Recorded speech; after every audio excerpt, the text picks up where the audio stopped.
more. Hope everybody's doing well. Thank you guys for your engagements in the videos that I have posted earlier today.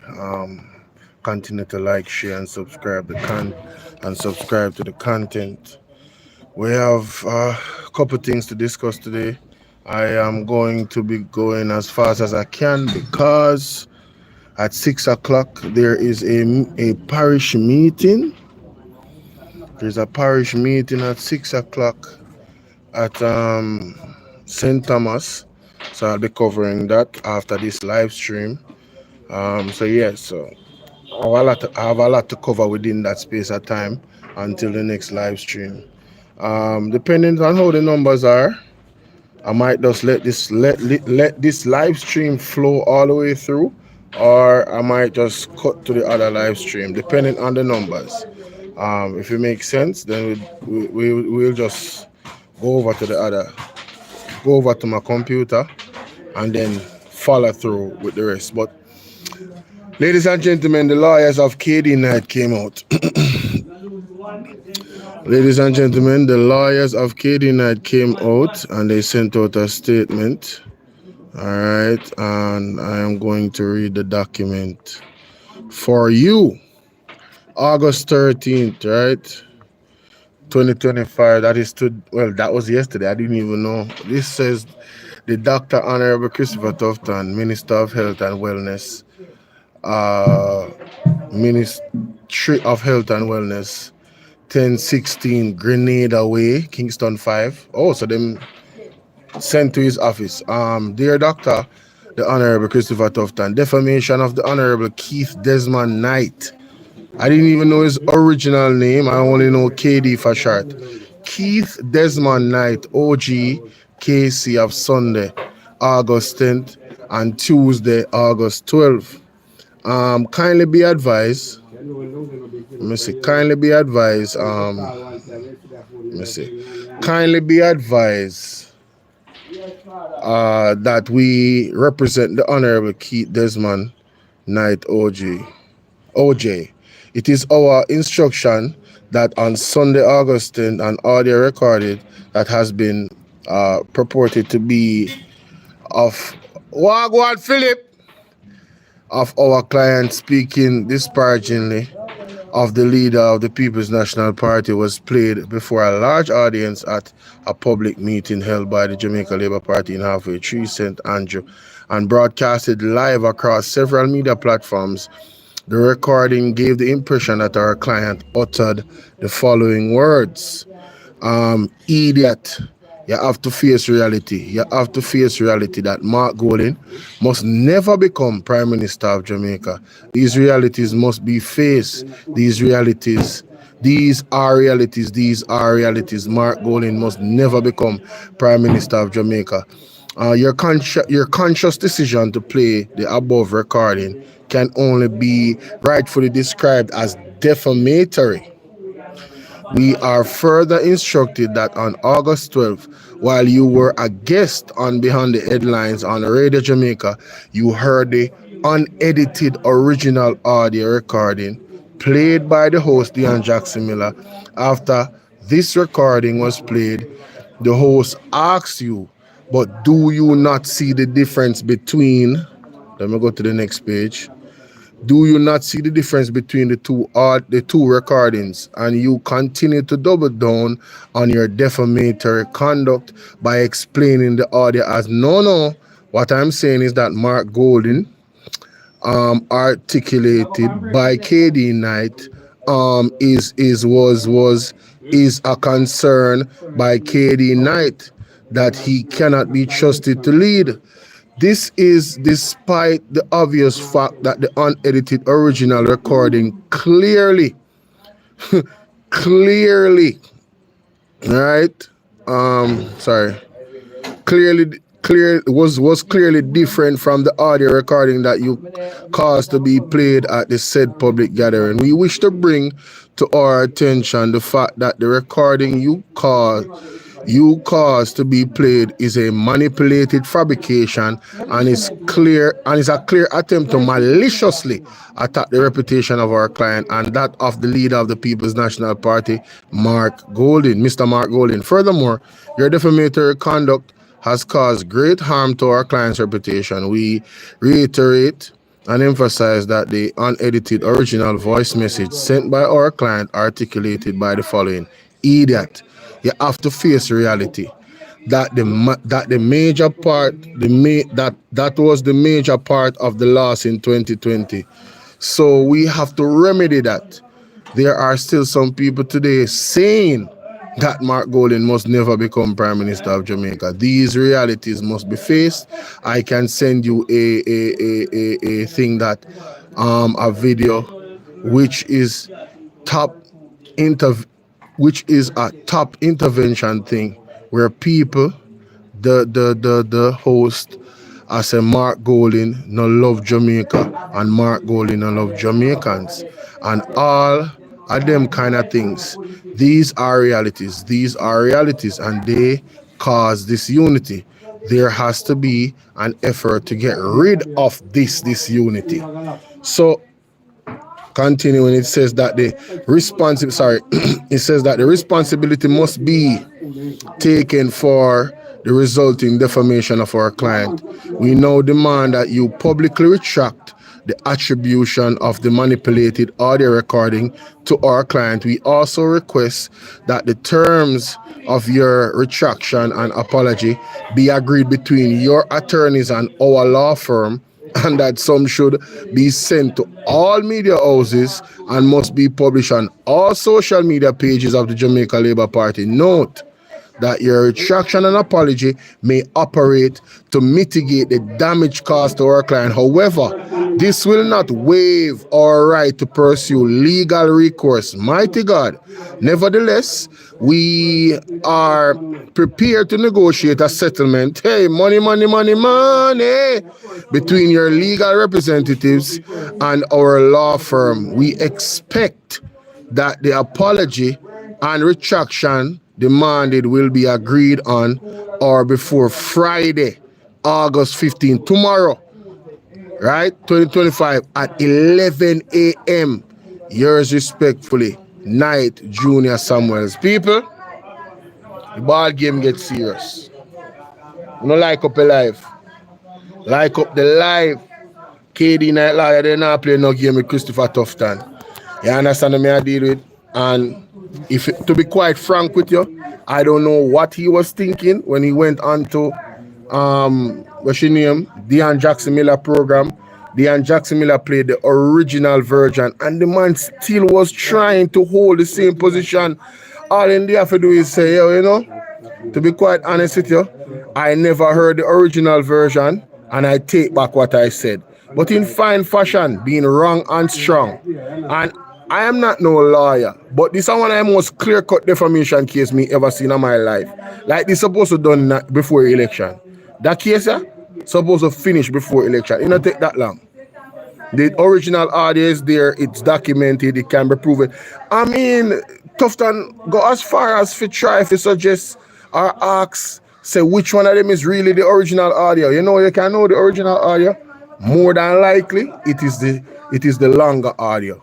You see the shorter audio, because them cut out pieces most of the time, it is the shorter one. But if you want to go deeper than that, you can use forensic scientists, digital forensic scientists, to go and look up the originality of both. When was the first time it was actually played? Where was it played? And all of that. You get me I say? Big up yourself, Mary Wall. So, that is the situation right now. Christopher Tufton has until Friday, August 15th at 11 a.m. to make sure that an apology is out there for KD Knight and Mark Golding as well, because Mark Golding, it was an attack on Mark Golding's leadership. He was suggesting that, KD Knight, star boy, never have any confidence in a Mark Golding and he should not be the Prime Minister of Jamaica. You know how damaging that could be to his reputation as a politician and otherwise in leadership. So who knows? Do you think Margolin is going to have a defamation case against Christopher Tufton? I think he has bigger things on his mind. But you know, if he loses this case, which I think he's going to, could there be a second lawsuit from Mark Golin, because it's also a defamation on his name as well, as leader of the People's National Party? What do you guys think? Do you guys think that Christopher Tufton is going to actually apologize? I don't think so. That would be foolish of him. But when you look at it, what the lawyers are saying is, even when he does all of those things and apologize, that does not recuse them or is going to stop them from actually going to court to file the full lawsuit of defamation. What they're saying is that it might help to, mitigate the circumstances in terms of negotiations. It's like the man said to him, said, brother, we know say wrong, you know say wrong. How much money you actually want to go to your pockets for this one? Apologizing will help us to come to some type of amicable agreement. Yo, the man them a bad up tough time. I love it. Anyway, we're moving on. Because I have a whole things to talk about. Yeah, man, if him too out of man. But him a play alleged doctored version of say I don't like this thing. Say, to be quite honest with you, this is not fair though. This is not fair. You mean to tell me say the whole time I talk a while ago is something in a record. I not even go over that back and make it stay. Anyway, in the next clip now that I want to play, ladies and gentlemen, well, I'm going to play a clip this time to examine, because I say the Maverick himself chimed in on this whole debacle. Let me just test this audio to see how much of the audio I was actually not talking in, because at one point I could have sworn I saw the thing moving and everything was fine. You know what I mean? Let me just see what I'm going to see. Let me see. Let me see. Let's see what I'm going to. Wow, you know what I'm saying? No, did it? Lord have mercy. The whole time you're talking, and see there? None of the audio never want to play. Oh man, this sucks. It's all good. I know what to do. Just I go send a video and do a voiceover. It's all good. Send a video to myself and do a voiceover. I was recording that and I don't know why it was not, my vocals are not being recorded. Let me double check my audio on the OBS. Like up the live for me, guys. Just double tap. Yeah, it connects. I don't understand. I don't get it. I really don't get it, but hey, it is what it is. Things do happen. Oh my God, what is going on there? What is happening? All right, let me see. All right. Next in line, my people. Next in line. Let me just move that microphone in front of you, because it look like my touching at the microphone is the problem. All right. Oh, sorry guys. Sorry about that. My touching at the microphone is the problem. Alright,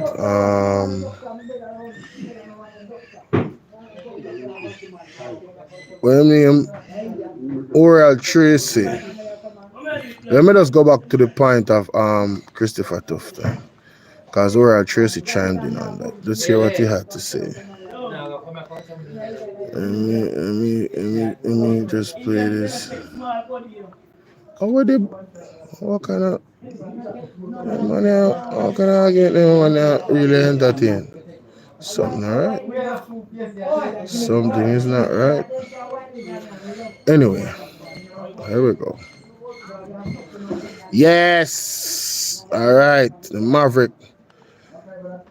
So in this one, ladies and gentlemen, we are going to look at, how the Maverick have viewed this whole situation with KD Knight and Christopher Tufton. So make we hear what the Maverick have to say. That's an Oral Tracy, see? Let's get it. Let's see the settings. Maverick can roll and a reason. Dr. Christopher Tufton. come to the middle of the class. You look like you're stubborn. And you know, learn. Yeah. The legal team of the Honorable KD Knight, them serve the papers on Dr. Tufton. Defamation of character of the noted King's Counsel. The lawsuit actually say, yo, watch out, apologize by Friday and also come make we settle on the money what you have to give. So, it also referred to the fact say Dr. Tufton was on a radio show, which is beyond the headlines by RJR. And me I say, we don't know what happened to Dr. Tufton. You know if you make him testosterone and him ego and get the better of him.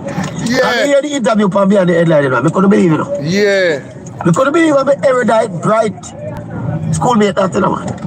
What? Your schoolmate? The man, they put me on the headlines after the doctored tape was played. The doctored voice note was played. Yes.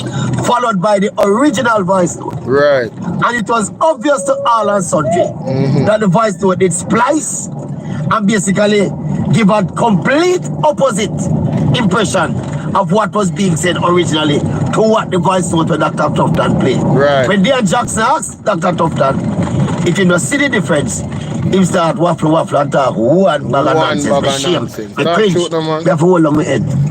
We say look for the foolishness with this erudite PhD make politics make him matter. Just cause of politics. The man has said KD Knight voice and his words that come out of his mouth.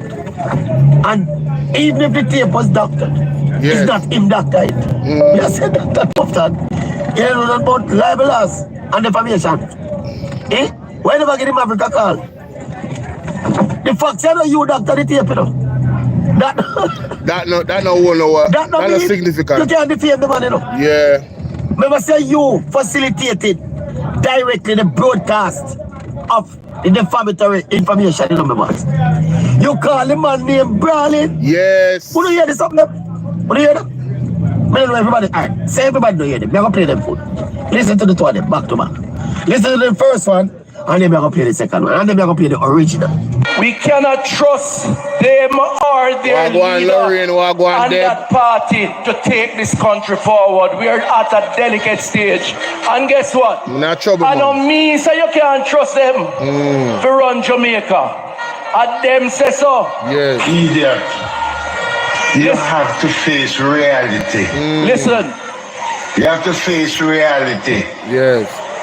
That Mark Golden must never become Prime Minister of Jamaica. These realities must be faced. These are realities. These are realities. Mark Golden must never become Prime Minister of Jamaica. I want you to take a guess as to who says so. I know me says so. KD Knight says so. You hear that? All right, people. Last summer, Bolo. So that's the first tip Dr. Tufton played. Yes. Up on the rally, up on the JLP rally. Yeah. Listen to the second tip. Double tap up the screen for me, people. Let's get to 200 likes. Let's go. Idiot. You have to face reality. You have to face reality.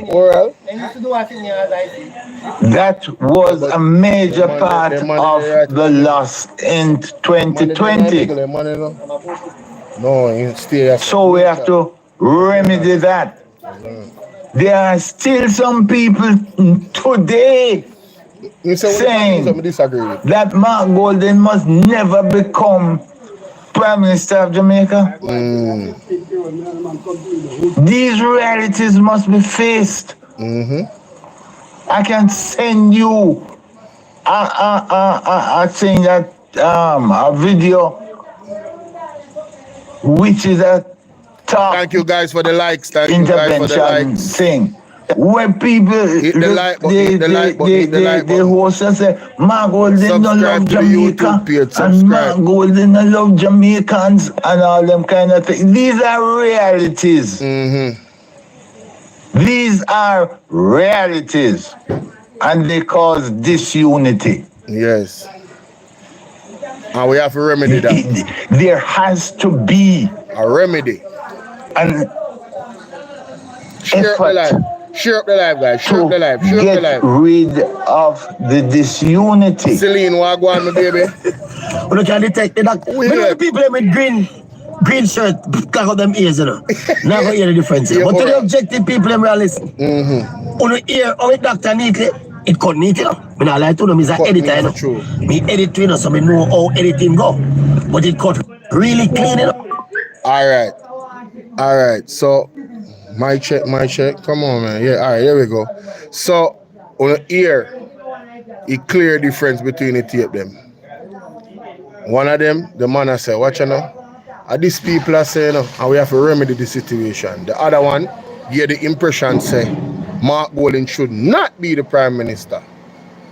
This is how desperate Christopher Tufton and the JLP is. I don't know if he did it all on his own or if it was certified by the rest of the leadership.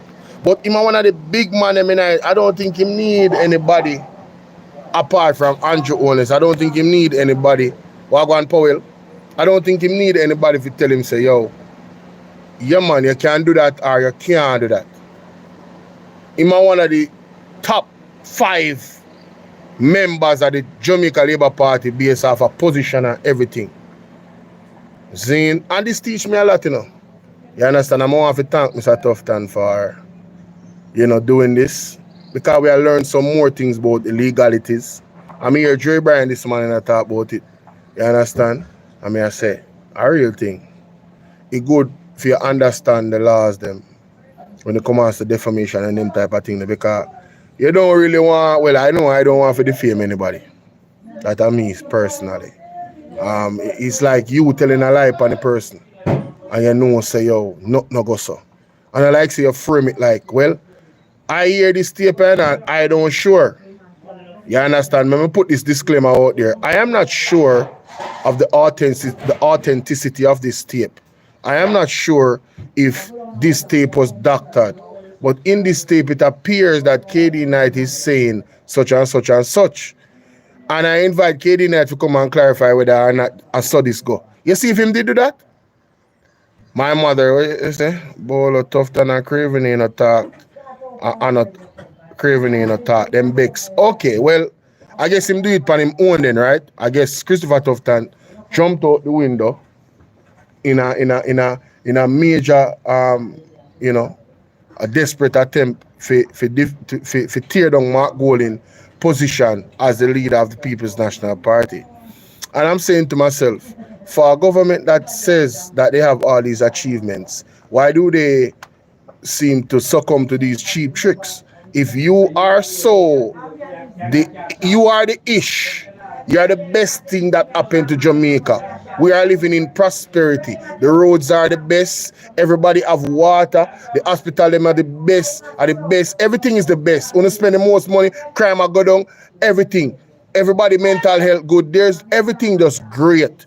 We are pivoting on the right position to go into the next phase. Because they don't talk about phase, We are pivoting to go into the next phase of things. If that is all true, why do you guys do these types of things?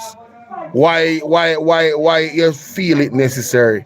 Because we have seen Tufton years ago talk against Andrew Holness. Should we play back that tape now and act as if Tufton is saying that now? When is that time him say it when them did have some type of situation? But I think the rift between Tufton and Andrew Holness is real. It's not fake. Because I believe there was a situation where they took the Jamaica Labour Party to court because they had some signed, undated resignation letters. Is that accurate? I believe there's a story about that came into the news, right? So it's like, what I don't understand why them attacking Mark Golding if them is the shit. Like, you guys are the shit. You guys have done everything right for the people of Jamaica, and they can feel the difference between your leadership and the People's National Party leadership. They can feel the difference right? And see the difference in them life, them everyday life.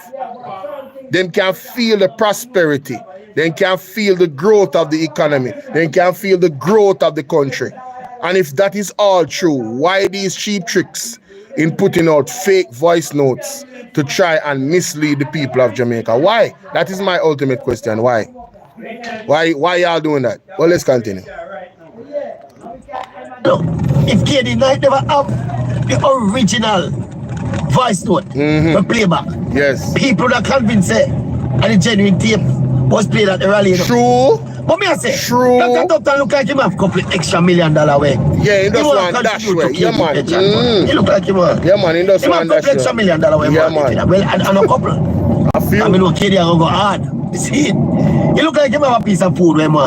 Yeah, man. Yeah, man. Get rid of. KD, I'm going to make an example of time, put forward, people, that it was Mr. Knight's voice is unbecoming of the goodly doctor. Yes. Dr. Tufton says not him doctor the tape. But Dr. Tufton, the fact you know you doctor the tape don't mean say the tape no doctor. You facilitate it and you broadcast it. Embarrassing. And He needs some milk. you. Fact you know you doctor the tape don't mean say the tape no doctor. Exactly. You facilitate Big up it yourself on TikTok, and you everybody. Thank you for the broadcast gifts. the tape. Please And hit the like even button, when it share was up the live, pointed let's out to go. you that this tape was doctored, you double, and that's why you get so, you know. And because you double down, you know. Yes, and triple down. With 10,000 US In dollars. double down and triple down, and that type problem. Tufton double down and triple down, brother. Hearing the tape in a public space, why am I get so, you know? Because when him hear the original tape, him should have just find a way. Figure squash down him ego. Yeah, man, that's... And just kind of say, yeah, well, you know, talk to me out there, you're a politician. But you see, anytime you wrong, I'm going like you too strong. And you know, so I wonder, so when Dr. Tufton come on the radio the other day, and I defend the indefensible, if you never chat to some of my lawyer friend before you come on the air, you know what, defer to some of your lawyer friend and say, what do you think me for dealing with this? Monica, how you doing? Gloria, what's up? They're not simple common sense, but whether it's a village lawyer or a genuine attorney at law. Yes. You know about that bounce it up as I got to do with them something, boss. Well, as me say, look like you have a piece of food where you want. Look like you rate KD, like most Jamaicans rate KD Knight as an astute lawyer. You know, witty, sharp. You know, if you respect the law profession in Jamaica, you have to respect KD Knight. True. So it look like Dr. Tufton is a fan of KD Knight and decides, you know what? Me have one extra 5, 10, 15, 20 million. I just need to KD Knight. Man, I dare it, man. I don't know. Retirement and all these things. I must that. Yeah, man, I dare it. Can you couldn't seriously, my boss? Can't serious, I like. Feel say. Because the man voice step on the tape. That means you can just read and say. You have to go settle. Don't go quote. Save yourself a couple millions and settle. Yeah, man, settle. But you have to apologize. You kind of probably cool them down and cool down the magnitude when they have a try. Take your fun. Or you don't apologize. That is funny, honey. You're wrong. How you being strong about? Funny. That is a recipe for disaster, my boss. Yeah, that. We know what the silly season, you know. But a man of your intellectual capacity, right, supposed to can rise above the fray and apply some pragmatism to the situation. Quite so. See it, sir? Anyway, that big up yourself. Yo, so you hear the Maverick. You hear the Maverick. And for the people that just are coming in, Wagwan Yankee bless up yourself, my general. Winston Clark, big up. For the people that just come in, I'm going to do myself a favor. And I'm going to go over the document. As a matter of fact, I'm going to just do it right now with both in this same reaction and just make it one reaction. Because a while ago, I just, me just read it and the microphone mess up my people. You understand? So, let me go to it. So the people that just come in and can hear what goes in. Alright. Make me read the document from the lawyers them. From KD Knight lawyer them. So we can put full context to the thing. Our oral Tracy I talk about. That's why I'm telling him I have to apologize and I have to settle. And the better him settle because if him go a court and dry it out, it will cost him more money. He can't win this. I tell you, this just too clear cut. I never see a more clear cut defamation case in my life. Usually, them things they take long and drawn out and, but that one, Nah, bro. You messed up, bro. Anyway, so this letter is addressed to Dr. Christopher Tufton at his Ministry of Health's address at 10 to 16 Grenada Way, Kingston 5. It says here that, dear Doctor, the Honorable Christopher Tufton, the defamation of the Honorable Keith Desmond Knight OJKC on Sunday, August 10th. Right, let me see if they something. Yeah, mic check. It is okay. Good. All right, nice. OJKC on Sunday, August 10th and Tuesday, August 12th. Kindly be advised that we represent the Honorable Keith Desmond Knight, OJKC.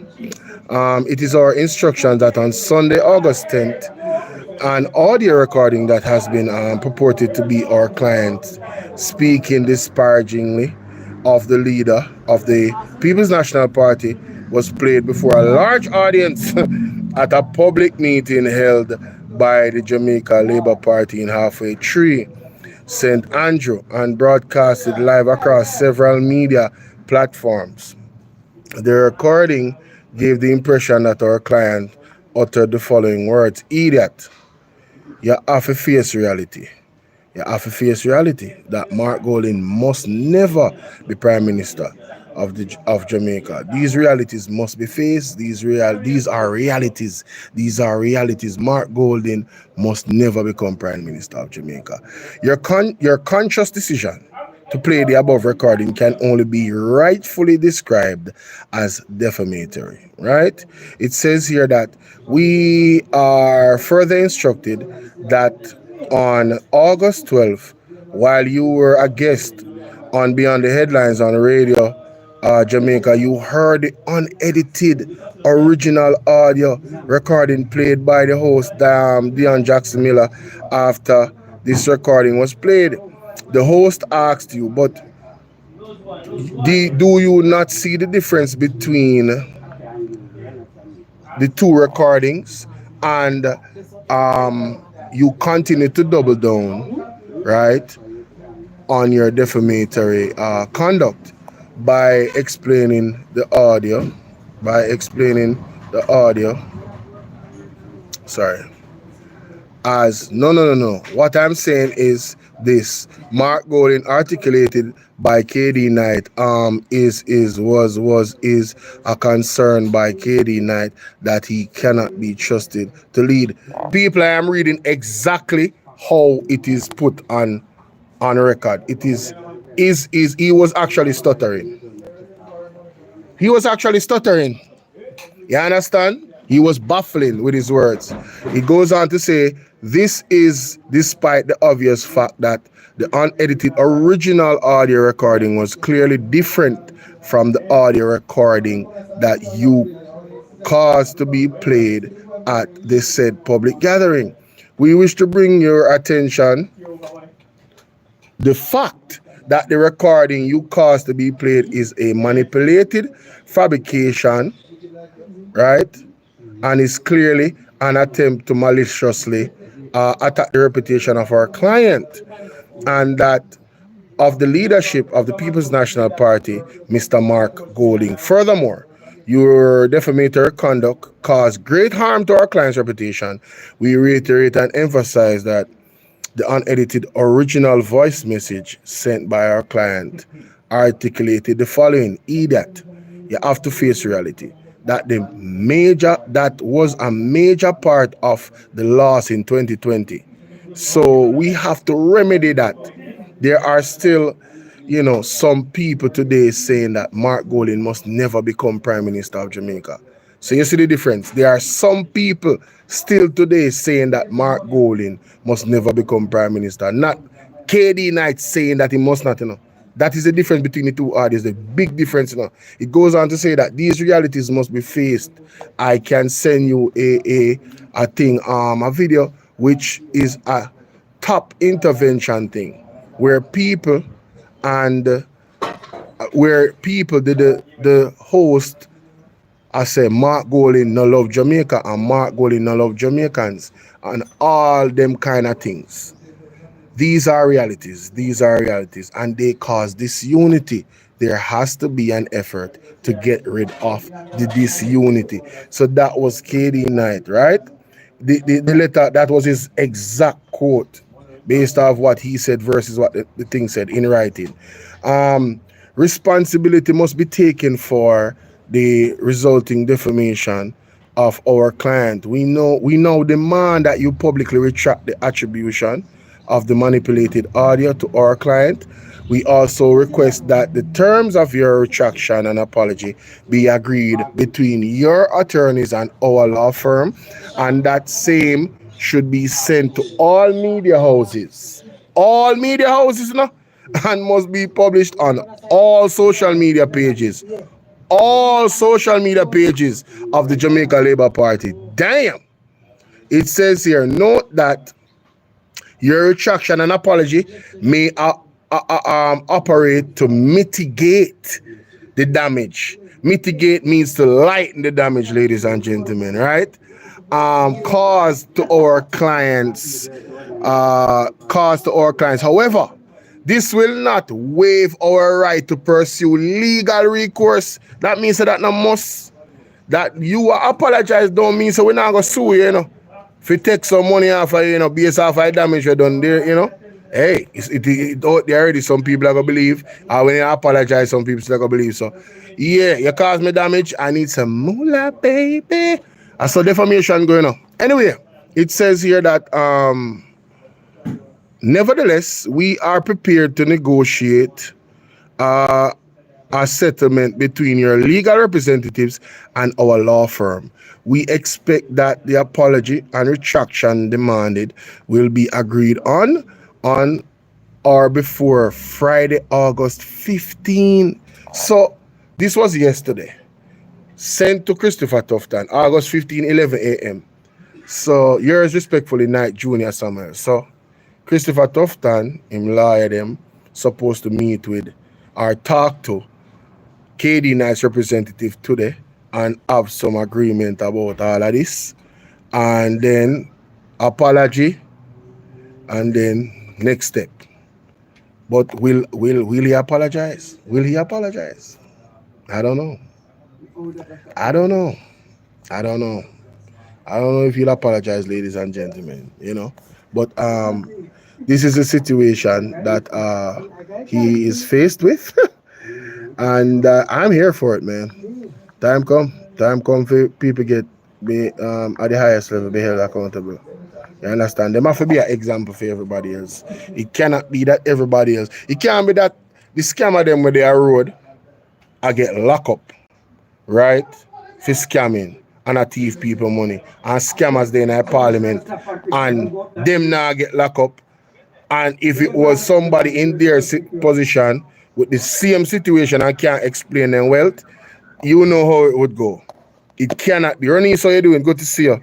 Bless up everybody on the live, you know, make have to concentrate on, I mean, I see your whole chat. So, thank you all for being here. Can we get to 400 likes, guys? All you have to do is double tap the screen like this. Yeah. All right. So hit that like button. Let's move to the other clip. Like, share, and subscribe. Let's get it. No. What else? Yeah, right here. So this was before. This is something that I wanted to react to, but never got the chance to. And it highlights something very significant. And of course, this is why I'm actually, you know, looking at it. Yes? All right. Boom. All right. Here we go. All right. I'm sorry. Hey, the sun I try beaming on me. I am blind, me, you know. Anyway. All right, ladies and gentlemen, remember to follow me on our platforms. Welcome to the platform, Bolo VNR 2.0. More Bolo VNR clips, Bolo TBV, or Bolo VNR. You know, this video might end up on any one of those platforms at some point in now or the near future in terms of, you know, the upload itself. or even in the distant future, because Bolo TBV is about throwback videos, things that I deem to be selectively important for whatever time period that they're actually in. You understand, and what is actually going on and the subject matter, and also the persons that are in question. Yeah, so that's how that goes. Anyway, let us go to this clip from Oral Tracy. After Andrew Holness was punked by Dr. Dayton Campbell and called out the date, told us the date of the nomination and the election, and Andrew Holness confirmed it. The Maverick had this to say, so let's get to it. YouTube family, the Maverick in this space one more time. Still, with the best and most credible opinion. Why am I frozen? Still fear and fearless analysis.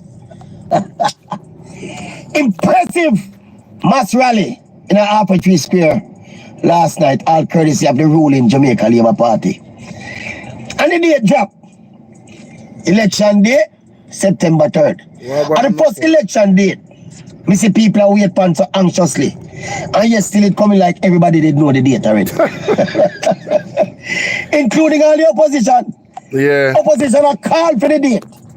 And them announced the date before the most honorable Prime Minister. That. I don't know what happened to my camera. Sorry. You know the vibes there?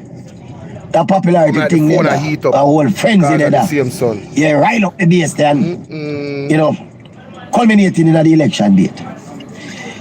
But before we get to the date though, the Prime Minister obviously made a pretty long speech. And there were speeches before him. I'm here sit down, I'm here listen, I'm here watch. I'm here think to myself, why is this election so close? All of the polls them. Hold on there. Tufton say now apologize. Me need to see that. Where the pan? Tell me, let me get the source. Hey! Well, you're the polls for the past couple of weeks. But me assume again, when the next one them come up before the election, it's still gonna be close. Unless you have some kind of dramatic, some seismic shift in the support pattern for the two party them. But the election are close. I'm gonna ask myself, why is this election even close? Right. When you listen to the braggadocious way in which the governing party outlined them achievements. When you hear how rosy things are supposed to be in Jamaica compared to in other periods, And when you look at the list of achievements when the government publish in a them booklet and again go up on the stage last night and spew them out. You say, why? Is it even a contest? I don't know, my brother. I don't know. Really and truly, think about it. When you talk to labor rights, are people who are just, even if they're not labor right, but they're supportive of the government and what is happening. Right. How do they explain that this election is close? I don't know, bro. When you look at the crime numbers, they come down. The major crime numbers will come down. What's the up, foundation Steffi? set to the Why you economy. better than me, Steffi? The unemployment rainfall where them would have loved some rainfall right now. These are key indicators as to how well an administration are doing. Yeah. When you look at all of them things there, and you think about it, why is this a close election? And then you couple all of that with the political savvy of Brogan Holness. I see over the past couple of weeks, I see my draw card. It will remind you again about Bodo's 56 Cumberland Road. The contrast between him and the current leader. Current leader Tufton Harris. Come out of privilege. In Brogan is of the people. Yeah, man, and for the people. Coming from nothing to something. Nicky, what's up, Nicky? Here, political game and brilliant politicking, if you ask me. Yo, the man skill, brother. You skill. But why then is the PNP even in this race? That me want to know? I'm going to ask the question, but I'm going to answer it for you. Yes, tell us. Because unlike the people them were are political slaves to them party. Yes. I pride myself on being an independent thinker. I'm going to tell you why this election is close. Because a lot of the things where the government are brag and boast on in terms of them achievements, They are macro issues. Yes. So when the government spew out the numbers as it relates to the economy and the foundation set for the economy and the healthy state of the economy, the NIR. Yes. All of these policies and pronouncements are macro policies. Macro. No. When you look and step down after the macro platform and go down in the micro communities, that is when the ruling party and the government probably missed a step. Now, I want to explain what he is talking about. When he speaks about the macro economy, that's the surface. That's what going. That's the big boys. That's the big numbers. But you see, when you go down, it's like you have this surface right here, and you take some bleach and you wipe off the surface, and to the naked eye, the surface look clean, But you see, if you use one microscope and look deeper, you see how much germs is really still there. So that is like the economy. The macro economy is the surface. But if you have to look deeper, there's a lot of persons' reality, Jamaicans' reality in the economy where they literally cannot find food to eat days upon days. So when the government of Jamaica scream prosperity, it does not resonate with those people. And guess what? Those people are a part of the majority. Just like what Mr. Maverick is saying, Oral Tracy is saying. Those people are they are the majority. So when we say that the JLP is for the rich, I just want you guys to follow the money. Who has prospered the most in the last 9 years? Those are the people. Just look, follow those money. Who prospered the most in Jamaica in the last 9 years? That was directly affected by policies and that the Jamaica Labour Party actually put in play. Right? Look at the tax. One of the last taxes that they talk, Nadine are doing, Michael, everybody big up Donna. Look at the last tax on imports. I think it was a relief tax, but it benefited the foreigners. It benefited the people from overseas that was actually importing stuff here in Jamaica, right? And they spent a lot of money on importation of food, a lot of money. You understand? So who really benefited? There's allegation that a certain MP gets all the a lot of the importation. And even I heard Mark Golding talk about it, that some Tappanaris labor right, them have all types of importation contracts for multiple things. So if your importation bill is rising and allegedly members of the Jamaica Labour Party is actually getting those contracts, then a Ufa craw is being filled. Is it we the Jamaican people? And then I want to play this. Because this is going to really highlight to you guys exactly the mindset of Andrew Holness. His mindset never changed. He is who he is. People just was not paying attention. I want you guys to listen to this. Just listen to this. Every person wants to build a home for themselves and their family. I come from England, and we were saying an Englishman's home is his castle. Can you talk a little bit about that? I don't know what the big to-do is about. The casting of aspersions and innuendos. It's typical of the PNP. It's the PNP mentality. It is a crab in the barrel mentality. Again, it's the poor mentality. We can't all be rich, so we all should be poor. It is the socialist mentality. It is the grudgeful and bad mind mentality. That's what it is. It is, and the people, I tell you the honest truth about this thing. The people who are criticizing me for building a house don't know that I literally build. And I've been building now for 4 years. I think what it shows is a capacity to do things and do them well. To think big and build big. I hate people talking about people who work hard, who have never worked hard themselves, who have never one day put one block on top of another and built anything.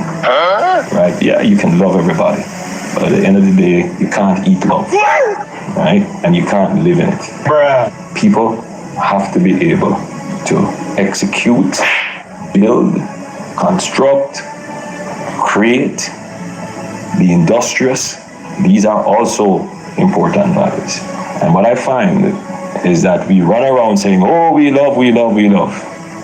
At the end of the day, you don't create anything, you don't own anything, you never built anything, you never transformed anything. And I think that's what the voters have to contend with.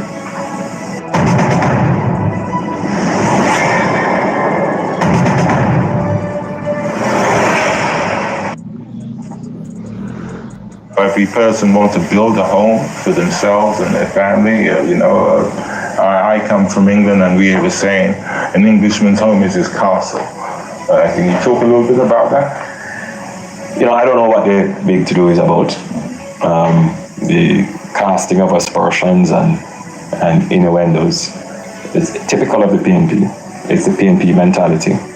It is a crab in the barrel mentality. Again, it's the poor mentality.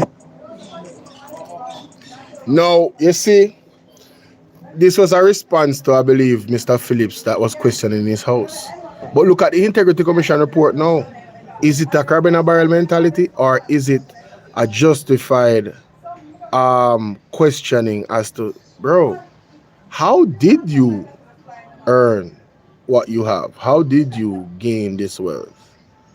Only to find out that, you invested in several different Ponzi schemes. Several. All-in, Cash Plus. Like, bro. So you hear his tonnage, you hear what he's saying here? Yes? Let's continue. What am I telling you? We can't all be rich, so we all should be poor. It is the socialist mentality. It is the grudgeful and bad mind mentality. Wow. That's what it is. Wow. It is, and the people, I tell you the honest truth about this thing. The people who are criticizing me for building a house don't know that I literally build. And I've been building now for 4 years. I think what it shows is a capacity to do things and do them well. To think big and build big. I hate people talking about people who work hard, who have never worked hard themselves, who have never one day put one block on top of another and built anything. Right? Yeah, you can love everybody, but at the end of the day, you can't eat love. So you can't eat love, but economy can yam. When you remember when him said the economy can yam, you can't eat love, but economy can yam. See, mama people when I throw at the time at this Mr. Phillips. Phillips or Peter Phillips? Who was the Minister of Finance? I keep messing. Omar Davis or Peter? I think Peter Phillips. Yeah. So, it's damningly interesting, this audio, and then he goes on to talk about he hates people. Like, he's the only one that ever put a block on a block. Look how much men and women have worked hard and not achieved what he has achieved. He went on stage and said that he bought 2 taxis, and I'm going to play this. I'm going to play this too. Listen to this, because this gentleman was so on point in analyzing his speech and how he tried to play off like that's how he gained his wealth. Listen to this. I listened to the Prime Minister's speech on Sunday night. Right. In the speech, he said he made money just like you. And he pointed to the crowd. Right. Just like you. I bought one taxi, then I bought 2 taxis. In reality, yes, he owned 2 taxi companies. Right. May have started as one taxi, but it's 2 taxi companies. Companies, right. Said to the crowd there, I made money just like you. In other words, the prosperity that he's experiencing and the millions that he has amassed, the crowd is amassing it too. They should run out and buy a taxi, 2 taxi. What he didn't disclose to that crowd jammed in halfway through was, listen, I invested yes, in all int. Yes. I invested in cash pot. That's what he should have said. Yes. These are cash illegal Ponzi scheme. Imagine the leader of the country invested in a Ponzi scheme. Illegal, illicit Ponzi scheme. You can't make this up. In addition, he could have said to the crowd, if he wanted to be outright, truthful, and complete, disclosing everything, he could have said, I also had a company called AdMat, registered in St. Lucia. He could have said, I am a stockholder or a part thereof of Imperium Holdings Limited, of Positive Media Solutions, of Positive Jamaica Foundation. Yes. If you want to be truthful, 100% complete, in those few minutes, you could have said those words and made a true declaration. Not fooling me. You could not have amassed that fortune with 2 taxis. That's what you said. Yes. Even if you had 10 taxis on the road, still couldn't and each driver was giving you $30,000 a week, that's only $15 million a year. Exactly. Nowhere close to the hundreds of millions of dollars. Yep. One thing I give to you, the leader of Jamaica, the current prime minister, one thing I give to you, as a man who came from nothing myself. You came from nothing and you made something. But here is the issue. You're prime minister. You're prime minister. Certain illicit trades you cannot be involved with. You're a leader. And please, nobody's a fool. You didn't make hundreds of millions off 2 taxes. Yo, I love this. Yo, Mr. This man is I just came across the video. God has a certain way. God has a certain way of doing things. I just came across that video. You know what I'm saying? And it's like, yo, listen to that man is somebody that is established. He understands investments and everything, right? So, I have to say it's very cunning of the prime minister what he did on halfway through to kind of carry himself down to the level of the people and let them think, oh, all I did was, I had 2 taxis. I started my whole situation with 2 taxis. Guys, I have almost 500 people here. Can you guys please hit the like button? All you have to do is double tap the screen. Double tap the screen like this to hit the like button. And there's a button right there. A button right there. Or up here in the corner up here. A 3-dot button. When you press it, it opens up and you can see the likes and the dislike button. Anyway, so let's continue with Oral Tracy and what he was saying to wrap this up. Remember, unless all of these macro indicators and macro policies translate down to the poor man in the garrison or the poor lady on the countryside, being able to buy food, put on our table, being able to send our pick to them or our grand pick to them to school, being able to pay the JPS bill, being able to buy uniform, being able to buy school book for them pick if you go back to school September morning. Unless those small people, those little people, where most politicians don't remember till election day.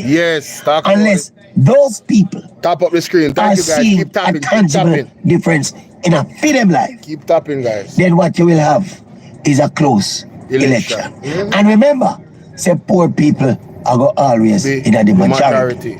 So if there are enough poor people who when the man listen to the Prime Minister speak, and speak about how wonderful things are in Jamaica, if there are enough poor people who not experiencing what the Prime Minister are talking about, who feel insulted, who feel that the people on this platform are being condescending to their reality and for them concern and for them life, then those poor people are the ones who make this election close. What will be interesting to me is after this grand show at Arbitrary last night, is to see how the PNP will respond. Not just by pulling up Arbitrary Square like the JLP, you know. Because them kind of crowded out with election, you know. Somebody sent some pictures to me of Portia Sim similar Arbitrary crowd them in the 2016 election. I said, look on them crowd there and compare the crowd there. Yeah, man. Portia crowd is bigger than the one up Arbitrary last night. Assalamu alaikum, brothers and sisters. We need Portia crowd is bigger and she still lose. Crowd no win election, brother. Crowd no win election. I said, well, you see the Portia crowd there? Portia lose the election flying. Yep. But it's important psychologically. Come on, guys, let's go. If the PNP can respond and put a crowd in the Arbitrary lights, please. Turn the lights. Crossroad. Symbolically, they might want to go crossroad because you don't know crossroad closer to the, you don't know closer to the belly of the people. Anyway, people, that's why we think the election is close. Yes. When you talk to the labor rights, they don't want to talk these things. Them says bad mind. Everything about labor rights says bad mind and ignorance and a dunce people dunce. Yo, why they not support the government? It's a kind of myopia. Yeah. Where you get caught up in a way you believe in, without any consideration for the other realities and feed reality. Yes. But the Maverick can't afford that. No, I can't. Maverick have to maintain an open mind and think about it. Because as we say, you know, watching the presentation of last night, you know, I think to myself, why is this election close? Why is this election so close? Why is the PNP in a position, in a striking distance of the JLP? Yes. Why is the PNP leading in the polls? Why? With all of these wonderful achievements, there must be a tangible reason outside of bad mind and ignorance and dunceness. I saw them as style people. Yo, the place hot. Don't have the date now. Yo. Don't be late now. Don't be late now. Democracy at work. Yes. And I want it to be done, you know. I want it to be over and done with. So we can get back to normal. We don't forget back to normal. Regardless of which party win. It'll get right back to normal. Right? Right? One Maverick stepping away. Yo, one Maverick, man. One Maverick. So, when you hear the Maverick, why people, the way how the sun hot, you know, it actually freeze up my phone, you know. Jeez, and Pete, only so much time me freeze a while ago. The way how the sun hot, it's freezing up my phone. This is crazy. But back to what the Maverick is saying, one of the things that stood out to me is Andrew Holness does not appreciate the socialists. According to him, the socialist mentality is that if everybody cannot be rich, nobody should be rich. I think he's looking at the glass half empty and not half full, right? Because is it that socialists say they don't want anybody to be left behind, so they want a more inclusive economy, so that people can actually, what we say, Bolo, I hope them vote him, don't vote him back in. Yeah, well, we're going to see election day, you know. Because God, you know. Yeah, man. God. But anyway, what I'm saying is this. Continue to hit the like button, ladies and gentlemen. Thank you kindly in advance. What I'm saying is this. He's seen the glass half empty and not half full. Because if everybody is included, right, in that space of growing the economy, isn't unity strength? If everyone can get a fair piece of the pie based off their own work ethic, what is wrong with that? It's almost like he wants to have this cutthroat type of country where he's the one that works the hardest, according to him. I know whole heap of man who work hard and they never ever acquire the wealth that Andrew Holness acquired. So it's like he's talking about building. Me know man, we are a builder. Listen, you can be a builder, you know, but if you don't have the money, right, to buy the material, to build what you want, you can never achieve what you have in your mind. I know people that are builders, very creative builders. So this idea that he has, he's saying, it honestly doesn't make any sense, in my opinion. You understand? So some people should be wealthy. You see, it's classism at the end of the day, you know. Some people should be wealthy, extremely wealthy. And Miss Emily Shields, now I understand you. I think I'm understanding you a little bit more. You're one of those people that worship classes, and you want to be a part of a class, a quote-unquote class of people, you know. So this is why you lean towards Jamaica Labour Party. And now, you see, for the persons that are poor and they lean towards the Jamaica Labour Party, to me, you're misguided. A lot of you are uneducated. A lot of you are uneducated. A lot. Some of you are house slaves. You know, you're okay with worshiping Massa, and you have a Massa that is wealthy. Not that you're wealthy, you know, not that you're doing good, you know, but you have a Massa that is wealthy. And this is why you're okay with being trampled upon. You have PTSD, you're coming like, you have Stockholm Syndrome. You guys are go and research what is Stockholm Syndrome. Some of you are literally living with Stockholm Syndrome. Hashtag stop thief. At the end of the day, all well-thinking Jamaicans is asking Andrew Holness to do, sir, let us know you're a public figure. Let us know how you gained your wealth. It should be transparent. It should be public. And that is it. We demand nothing less. And it is not only demanded of you, it's also demanded of the opposition leader. And he's certified. Why aren't you cooperating? Why are you refusing to cooperate with the Integrity Commission? Why are you even on the ballot? You have embarrassed this country. You have put this country in disrepute. You understand? Now, ladies and gentlemen, do not go anywhere. All right? Remember to like and share. All right?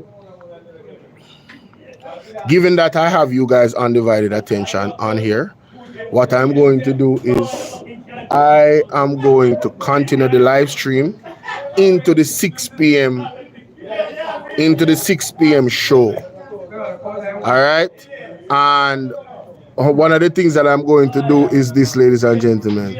I am going to transfer this live stream from my phone to my computer, because I'm telling you, my phone is literally burning up.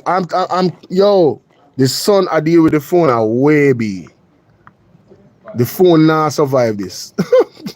Yo, the phone now survive it. Yo, give me a second, let me transfer this here, man. And so we go into the meeting at and for the people over by TikTok, I'm gonna end the TikTok live.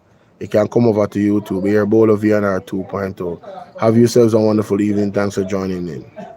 All right. Let me just move this. And so, yeah, let's get it, baby. All right. And I'm going to play in the meantime, before that meeting starts, I'm going to play this. This addressed by Mark Golding at the conference. You know, it was very profound. I have to definitely endorse that.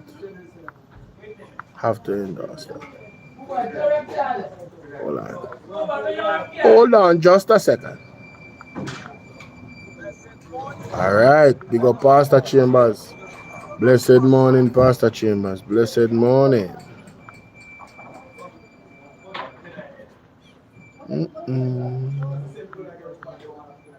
Oh. Alright, cool. So we're good with that. And this one right here. Alright, we're good with that as well. And I'm going to play this. I'm setting it up before I switch over, guys. Give me a second, yeah? Don't go anywhere. Okay. Because a lot was presented, you know. There was a lot of serious discussions that we should take note of. Yes? Alright, oh yes, this is excellent. This is actually excellent. I'm glad I did that. Good. So happy I did that. So I have the PMP launch in a playlist. Amazing. Go Bolo. Go Bolo. Go Bolo. Go Bolo. Go Bolo. Go Bolo.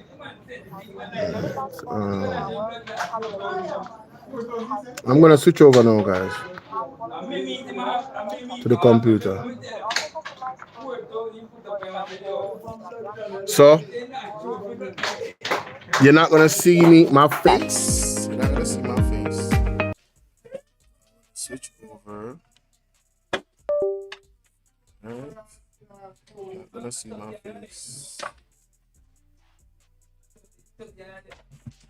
Alright, so everybody, can you guys hear me? Are you guys seeing the screen? If I'm seeing it. Has the screen changed, ladies and gentlemen? Now, as an MP candidate for South St. James and the Deputy General Secretary of the People's National Party, she brings energy, clarity, and an unshakable belief in the power of communication. Ladies and gentlemen, please join me in welcoming to the stage the Queen of the South, Nikisha Burchell.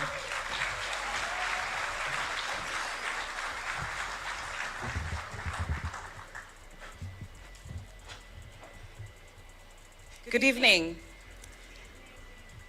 As a opportunities and of course a love, an abiding love and respect. Golding.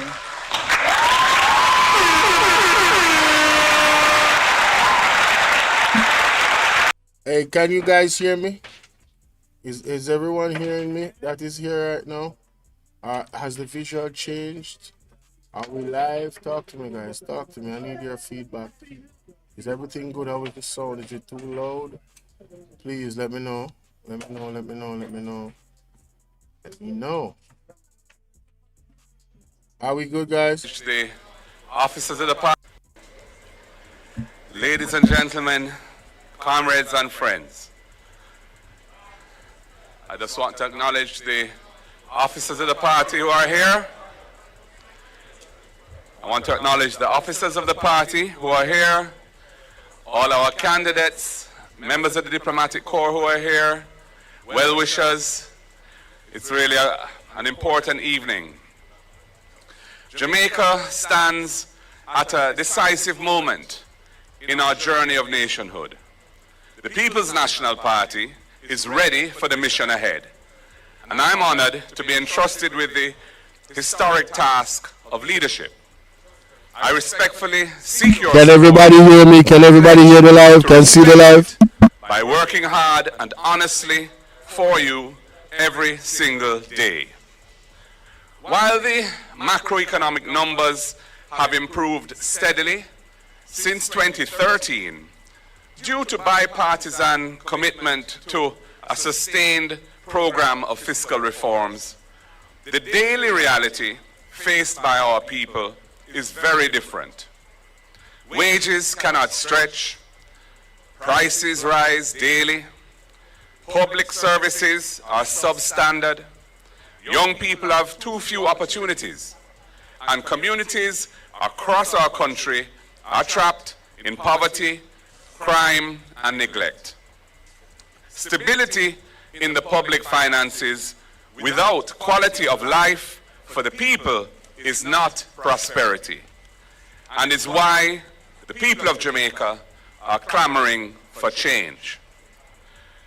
We understand both the progress and the pain. Big up yourself, because we Lawrence. have walked this road with you. We were the architects of Jamaica's celebrated macroeconomic reforms, from the key elements of the fiscal responsibility framework to the modernization of the revenue system, bringing the nation's debt under control. Welcome, everybody. Welcome. And allowing We're going to continue into a regime of conference. inflation targeting to be introduced. We're gonna, you notice, Mark Golding spoke about the macroeconomic standard, you know, where we're at, same thing that Oral Tracy spoke about a while ago. Yeah, man, that's all good and well, but the micro part is what being ignored, and that's us, the little men. That's us, the poor people, the not so rich people. That's us. You get me? Sorry, excuse me. Priming new system, bringing the nation's debt under control and allowing a regime of inflation targeting to be introduced. Prior to all that, our party initiated the fundamental social reforms that decolonized Jamaican society and created lasting programs like PATH for our most vulnerable, the National Health Fund to support affordable health care, and JADEP for our seniors, which is a drug for the elderly program. I started Tai Chi at 50. Now I'm 68, and doctors ask me. We built institutions like the National Housing Trust and the Jamaican Urban Transit Company, and modern infrastructure like the major highways, expanded seaports and airports, and enabled investments in modern telecommunications and the transition to renewable energy through entities like Wigton Wind Farm and the large solar projects that were initiated under our watch. But the benefits of national development have not reached far enough. Interior roads in every parish are in a deplorable condition. Many communities do not have access to water in people's homes. Urban blight and decay plague our cities, while rural Jamaica has been left behind. Farm roads are often impassable. Irrigation is inadequate and outdated, and our farmers lack the tools, machinery, and support systems to produce and to prosper. This manifesto is our plan for a new chapter built on our vision, Jamaica Love.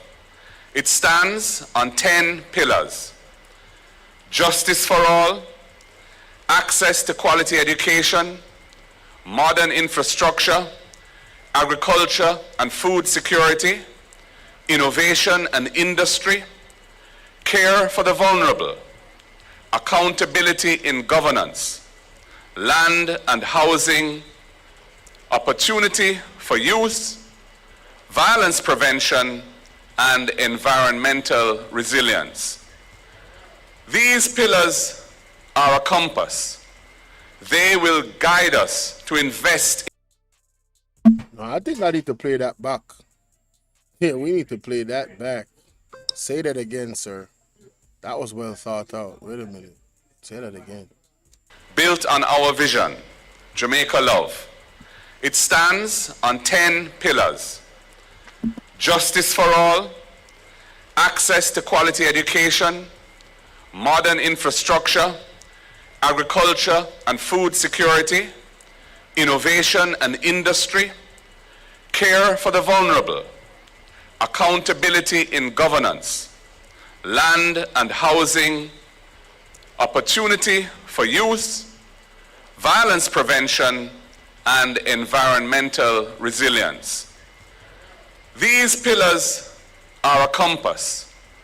They will guide us to invest in people, close the gaps between uptown and downtown, between tourism zones and rural parishes, between the well-connected few who... Somebody said that,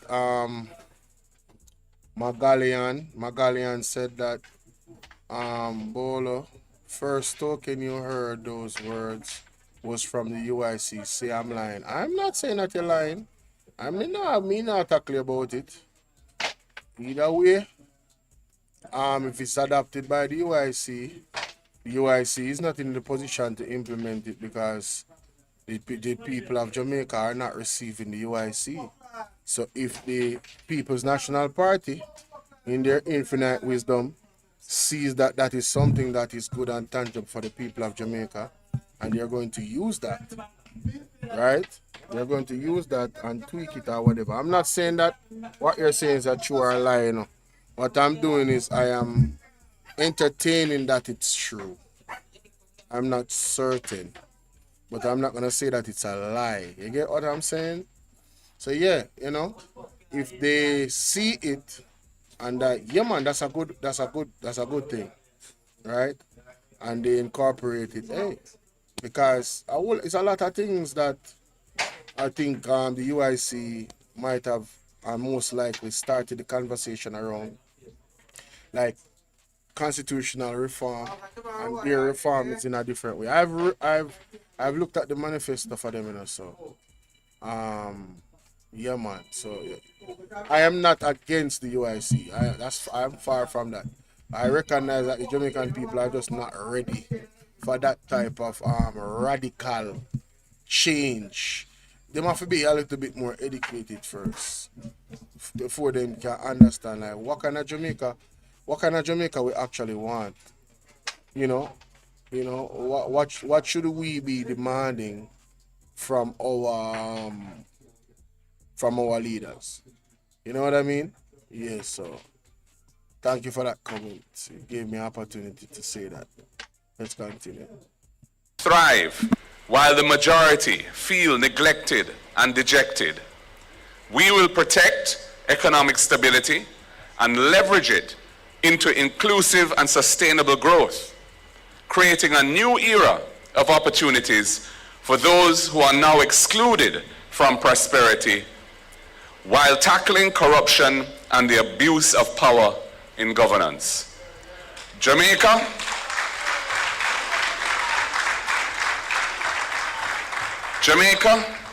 time come to lift our country higher. Time come to lift our country higher and build a future that belongs to all of us. Let us take this journey together. Thank you.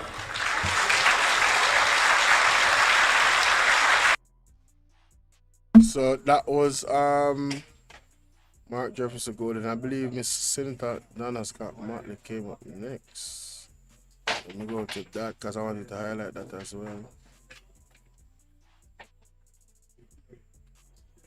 My fellow Jamaicans, party leader, the leadership of the People's National Party, and my brave, wonderful comrades who will be embarking on a successful battle on September 3rd. I bring you love.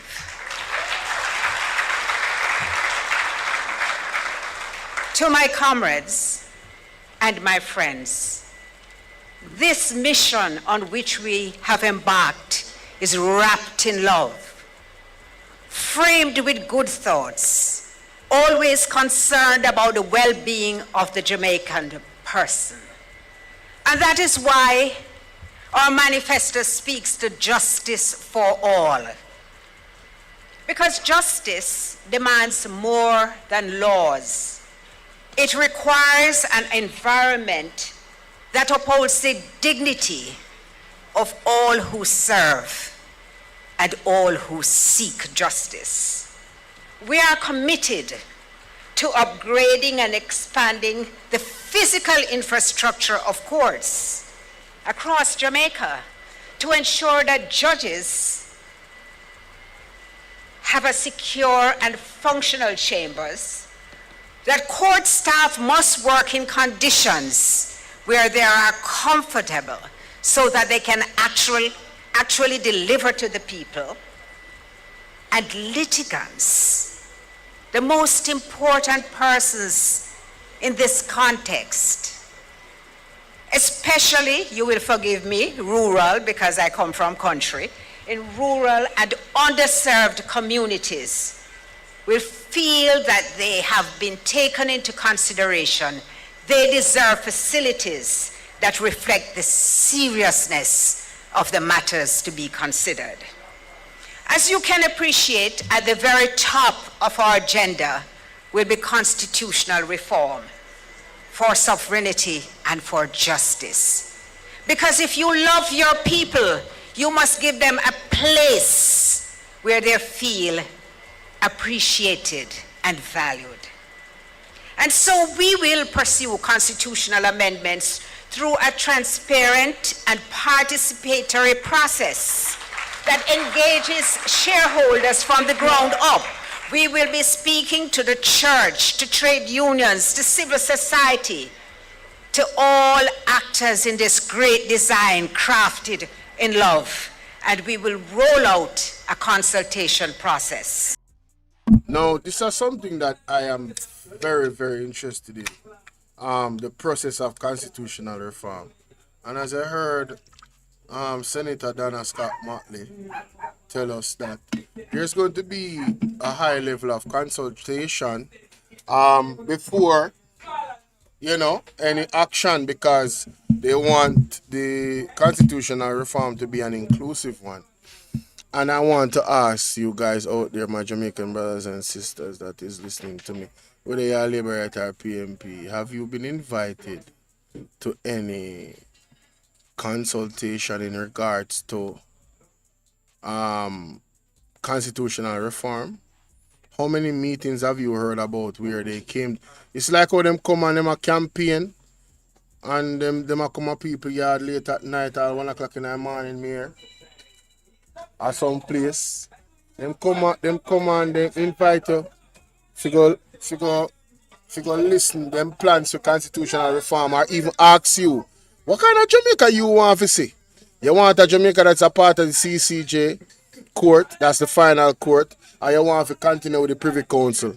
Have they consulted with you, their employees, their employer, you, their master? Here, Andrew wanna say, we are the masters.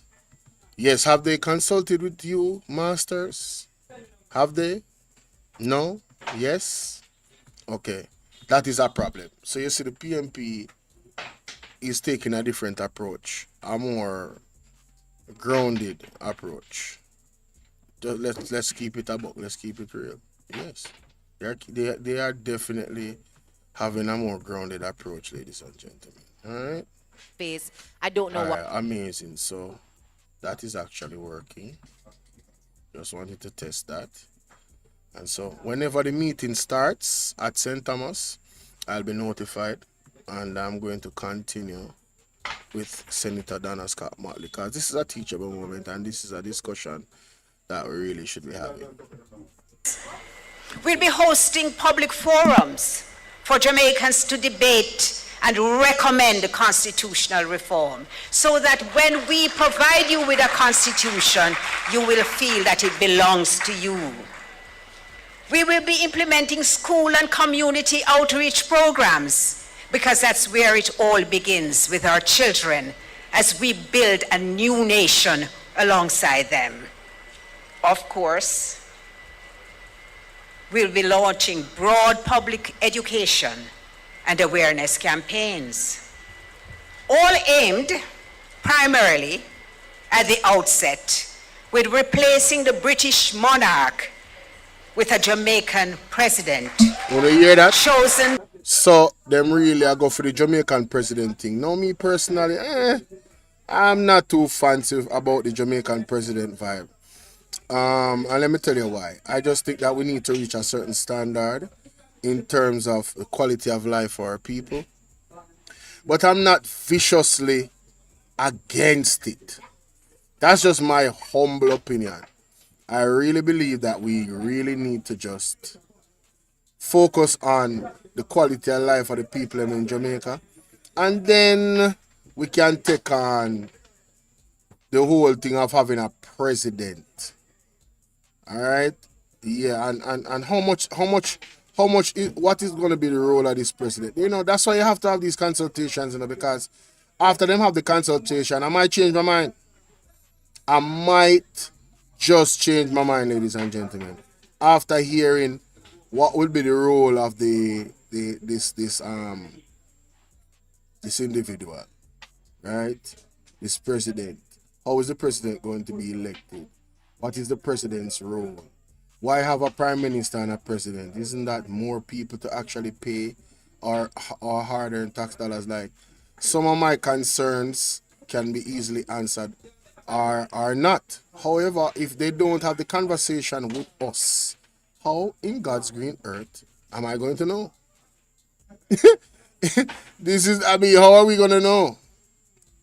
You understand? How are we going to know? You know? So, yeah, let's continue. By the people and accountable to the people, we will make the Caribbean core. Oh, so the president would be like the OG. So instead of having the GG, we'd have the president. But we don't want one next GG where sit down and not really do nothing. We don't want that. We don't want the next GG where sit down and not do nothing, you know? You know what I mean? And I get millions and billions of dollars over the years. And just I live one royal life. What am I gonna say? We bad mind now? How for tax dollars? You feel me I deal with? Where I deal with? Me not, the place never open, my boss. Man say me lucky place. The place never open. Me can't go and see it like this. You understand? But let's continue. Court of Justice, the final court of appeal. We shall replace the British, the United Kingdom Privy Council, and have a court which brings justice at the highest level to our people. We shall strengthen parliamentary accountability. We shall introduce impeachment and recall. Yes! Want to hear that? Impeachment. I think they're very subtle in the I am so big on impeachment, it's ridiculous. Who figure prison? Figure prison. If you do no skullduggery and you commit treason, hey, you know what say talking this and talking that.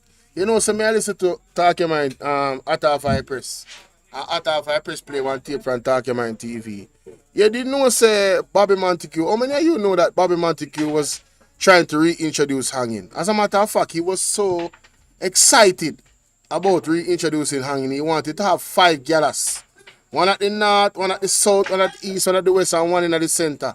So that when somebody was sentenced, they wouldn't be far. They would be like an hour away from getting hanged.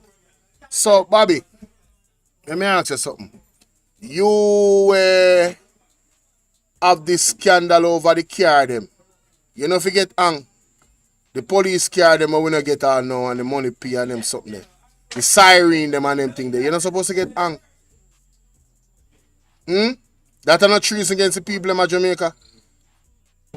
Spending with tax dollars, them promising with this, the money gone and we don't get it. Listen to me, man. You see, in our personal level, in our real life, if a man in a business with the next person and then do that to him, yeah, man, he can't get violent. You understand what I say?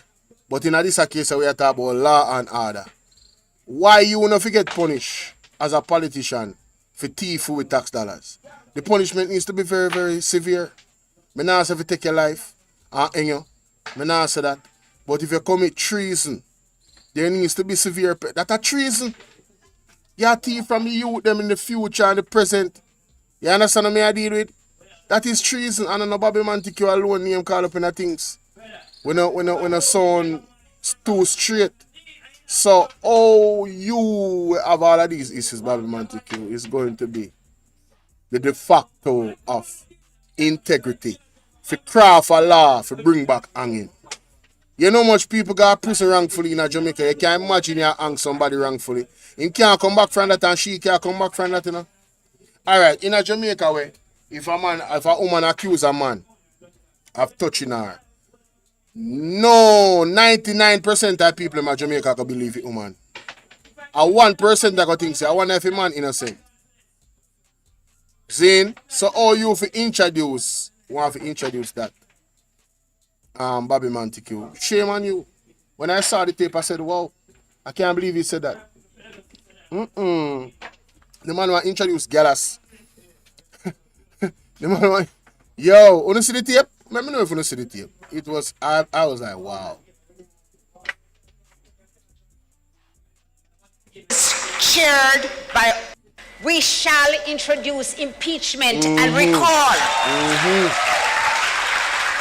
And we shall have committees chaired by opposition members. Yes. Because trust me, that is how you ensure that everybody upholds the values which they pledged to do when they took the oath under the Constitution as they were sworn in. Yes. We shall have a discussion and consider fixed election dates and term limits, and this is no idle promise. And people, I want to remember, say, Andrew in his 100-day promise told us that he would have fixed election dates. Right? Never happened. Still not happen. Parliament dissolve and we are going on one next election and it don't happen. Alright? Alright, good. So, we have to demand it from the PNP and I'm sure they're going to answer the call. Let's continue. And to those of you who are not here but are listening, we shall expand the Senate to broaden representation to include the diaspora, persons with disabilities.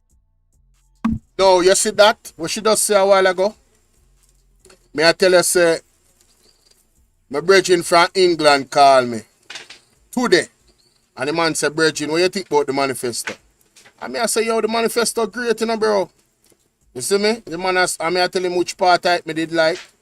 The man I said, bro, when me hear them say the diaspora, the man say him heart full. The man say, yes, then serious.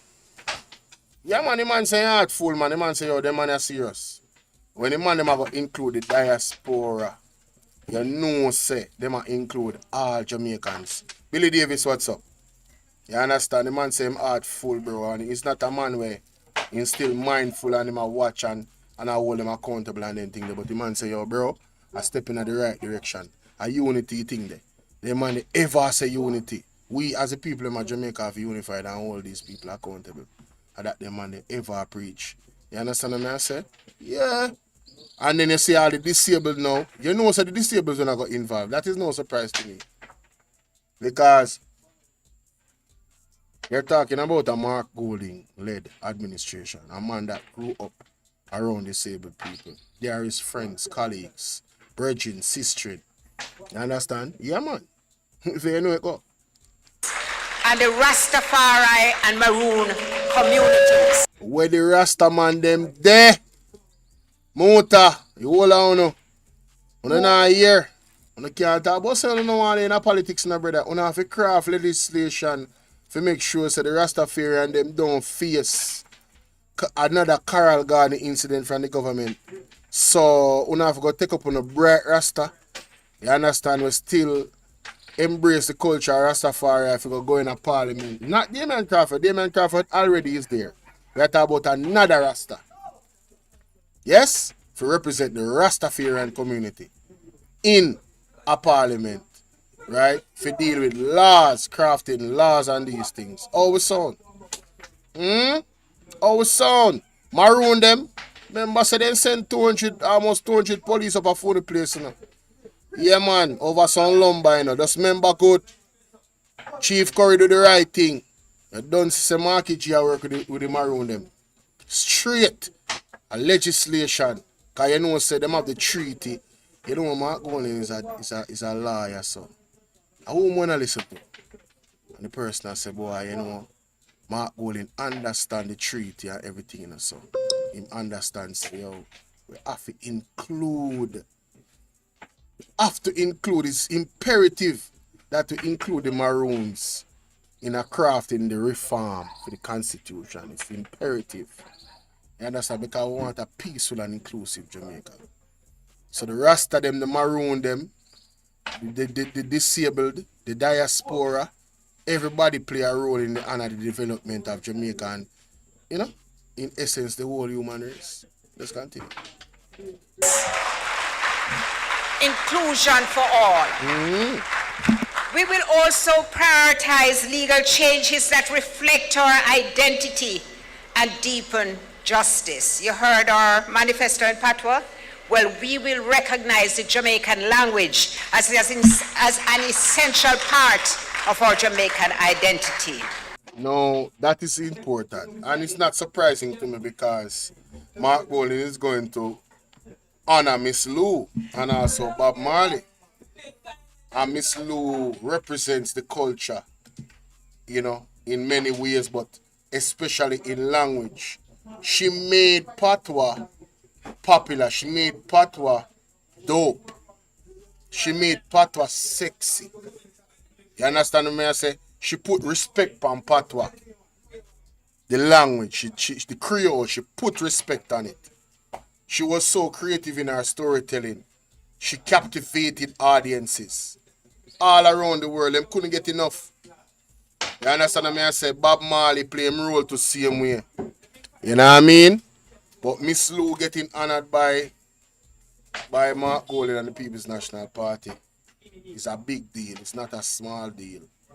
You understand? Rest in peace to the Queen of Jamaica. One of the queens of Jamaica, Miss Lou. You know?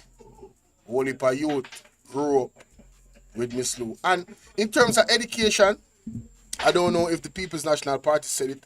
For them to have the manifesto in Patois is brilliant, but also, can we start teaching in school in Patois?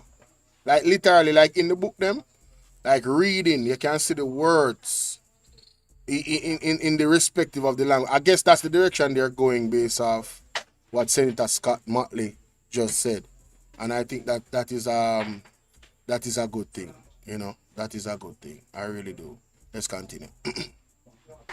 We shall protect historically marginalized groups, particularly people of African descent, through a national ban on hair discrimination. Wow. Wow. A national ban? Advocacy framework grounded in international law. Wow.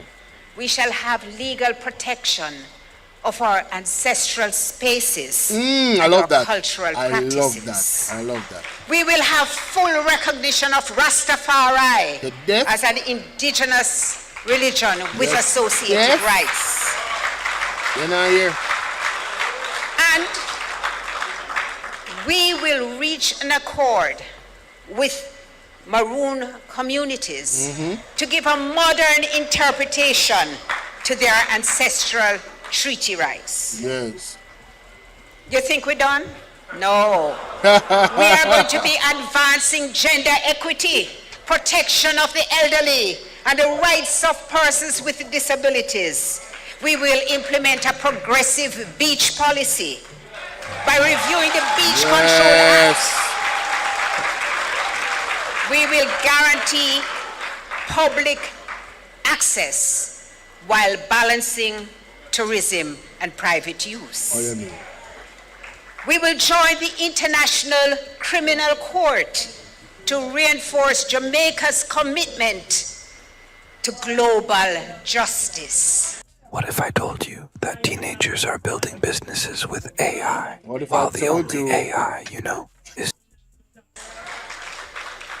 Hold them, Miss Motley, hold them. And comrades, Jamaicans, we are going to be expanding the legal services provided by the Legal Aid Clinic to ensure that persons who have constitutional matters or civil matters who cannot afford to retain a lawyer will be able to do so, ensuring that justice is not reserved just for the wealthy. Yes. We will complete the long-promised review of the Domestic Violence Act, which was introduced under our government, and we will implement the recommendations to hold abusers accountable. Right. We shall provide parish facilities to provide places of safety and support for victims. Now, ladies, you know, say a whole pound in Jamaica, wanna get abused on some astronomical levels. You understand what I mean? And it's not funny, I'm just saying. When have you heard, you know, a government prioritize shelters for you guys? In their manifesto. When have you heard that? If it has happened before, let me know if you have heard it. And if you have heard it, has it been materialized? Well, here's your opportunity because in this manifesto, you know, the People's National Party will be strongly held accountable on this platform. I can tell you that. I'm not here for Google gaganess and fanfare and oh yes, the greatest. No. Action. Action we say. Remember say Portia is an action lady, you know. An action we say. Yes, we need to see results. Love the planning, love the manifesto, but we need to see results. However, I will say this. I am confident that they will come through. But at the same time, I am guarded to hold them significantly accountable to make sure that they come through. The only thing I did not hear them say about prison for reform, where they can get them work and cut down. You sure? Bambino, you sure? I need to go over that. I need to go over and check that. Interesting comment. We will enact a basic financial services law to establish minimum services which we, the consumer, should be provided with so that our complaints will be heard and our concerns will be taken into account by financial institutions. That, too, is a partnership. You hear that? It's only a glimpse into our future. We have a man who passed the most legislation ever in the history of this country. And it was legislation designed to uplift the people at every time. So, comrades, the word is love. We bring you love as we bring you justice for all.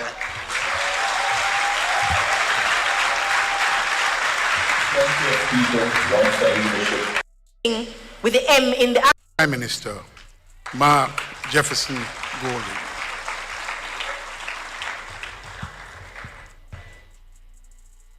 From 2012 to 2016, the last PNP administration introduced to Jamaica in a fundamental way the concept of logistics as a functional area of the economy. Now, this speech right here is, I believe, is one of the most important speeches. This is one of the attorneys of, the People's National Party, and he's talking about innovation and logistics. He's talking about how Jamaica will look in 30 years, and it's a lot of changes and transformations that, even in their planning in terms of educating our types of education that they're going to have to amass a certain workforce to maintain and take us into that era. So this is all of these videos, are in the playlist, the PNP manifesto. You guys can go to the playlist and watch it, all of them on your time, and really, really go through and check it out. All right, guys, let's continue. The meeting has not started yet. They most of the time they start late anyway. Not a fault of mine, but I am fully taking advantage of this opportunity that you guys are here, so we can have this teachable moment. Let's continue. And the logistic hub as a strategy for economic growth. The next PNP administration will be making more complex and to point out the connection between the supply chain and the value chain, and to drive industry in the process. So I'll be focusing on innovation and industry. So ladies and gentlemen, imagine for a moment. Do you have $100?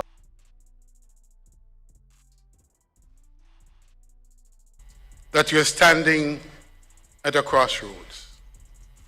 Behind you lies a path we have walked for 63 years. A path paved with bauxite dust and tourist footprints on the sands of our seashores. Ahead of you stretches a new highway, one that we must build together. The question isn't whether change is coming to Jamaica. The question is, will we lead that change, or will we be swept along by it? The only certainty in today's world is uncertainty. Global disruptions have become our new normal. But here's what I know about us Jamaicans. We don't just survive disruption. We dance with it. We turn crisis into creativity, challenges into championships. Let's be honest with ourselves. Our bauxite reserves won't last forever.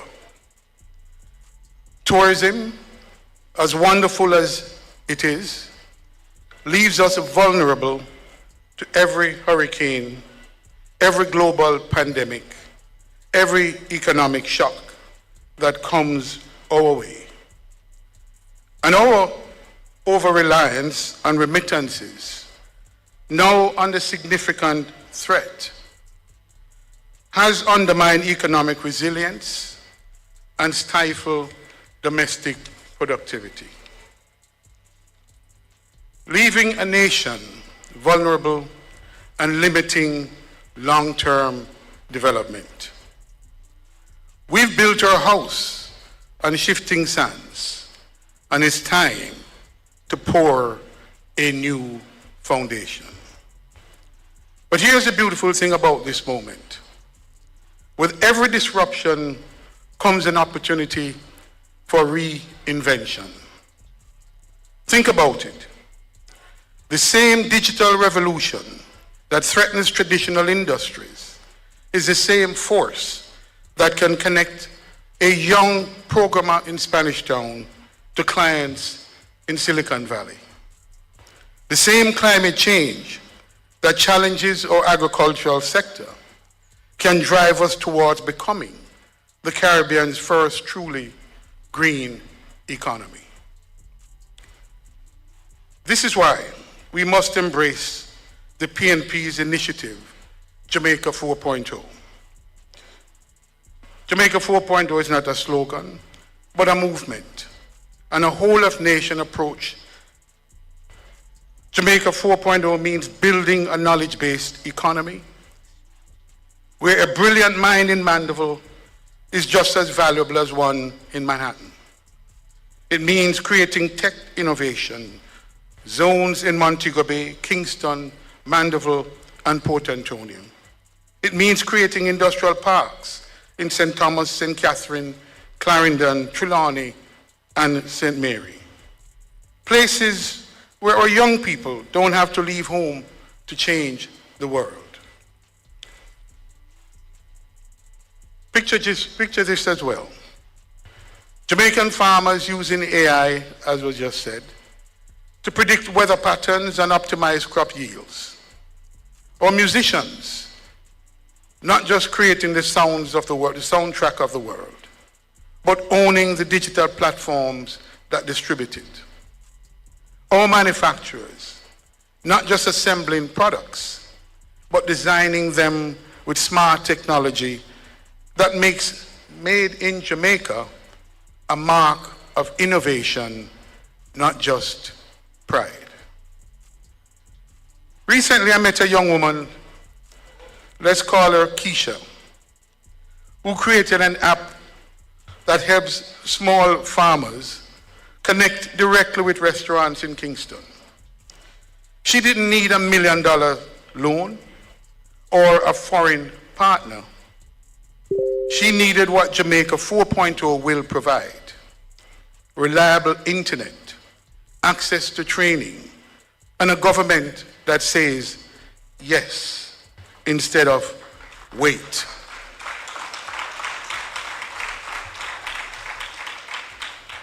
But transformation is not magic. It's policy, it's methods, it's processes, it's strategy. It's all of us working together. We will modernize our existing trade agreements and widen our market access and reduce trade friction and boost Jamaica's competitiveness. We will develop our modern industrial strategy to help us seize the most significant opportunities and create the most favorable conditions in key sectors for the companies of the future to emerge here in Jamaica. A PNP government will revamp Jamaica's global image, damaged over the past 9 years.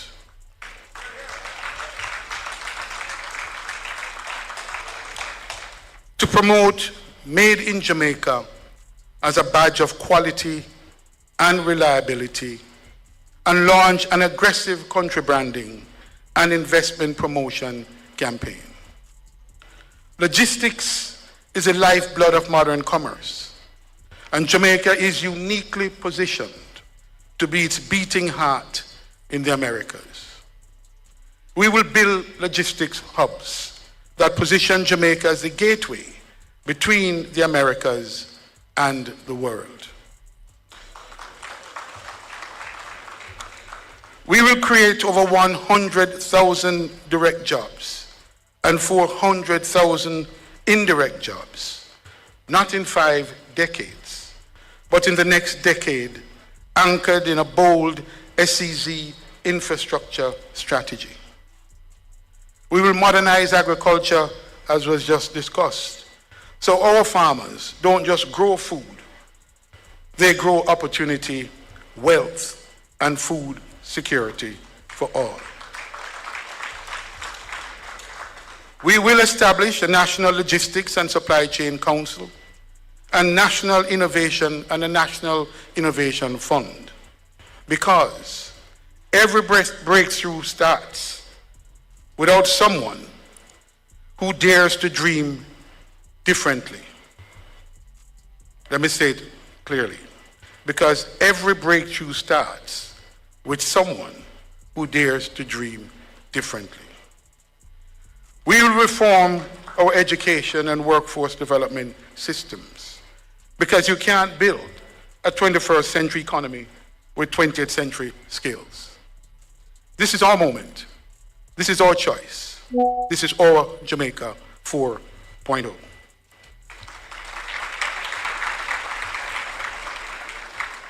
We won't just extract, we'll create.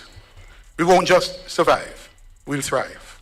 We won't just participate in the global economy, we'll help to shape it. 63 years ago, our parents and grandparents chose independence. Today, we must choose innovation. They chose to govern themselves correctly, I may add. We must choose to grow ourselves. They dreamed of a free Jamaica. We must build a sustainable economy with inclusive growth and opportunity for all. Jamaica 4.0 isn't just our economic plan. It is our promise to every child who dreams of building something great without leaving home. It's our commitment to every entrepreneur who sees opportunity where others see obstacles. It's our covenant with generation yet unborn. Ladies and gentlemen, the era of extraction is ending. The age of innovation has begun. And it starts with us, here, today. Welcome to Jamaica 4.0, Let's build our future together. I leave you with the following video presentation, 2 minutes video presentation. The future of Jamaica 4.0, logistics hub implemented. Time come. If animals come to you without hesitation,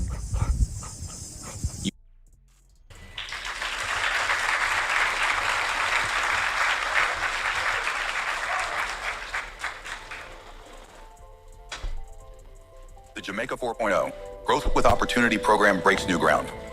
In today's market climate, countries no longer compete on products or services alone, but on their contribution to the global value chain. Goods and services are no longer produced in a single location. They are assembled and delivered across a network of territories, each adding value to the final product. This global value chain is driven by opportunity. Jamaica's government must therefore create an internationally competitive business environment to join and thrive in this chain. Policy decisions directly influence foreign direct investment and, by extension, impact both local and international investor confidence, especially among multinational corporations.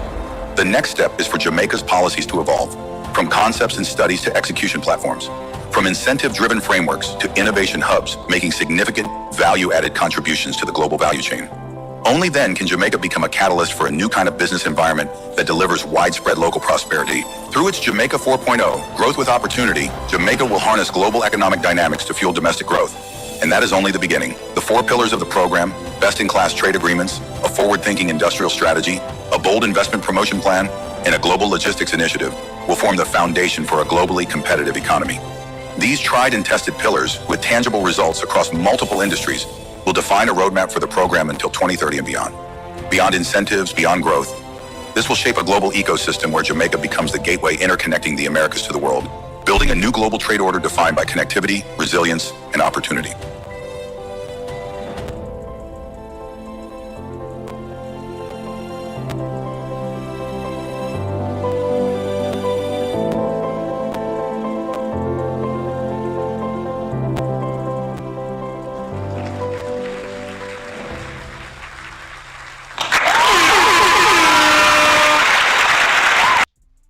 Only think more that, like an honest opinion, I want to understand from the innovation speech from Mr. Anthony Miller. Anthony Miller, sure. Hope you forgive me, you know. Anthony, something here, yo. I don't remember his name, but yeah.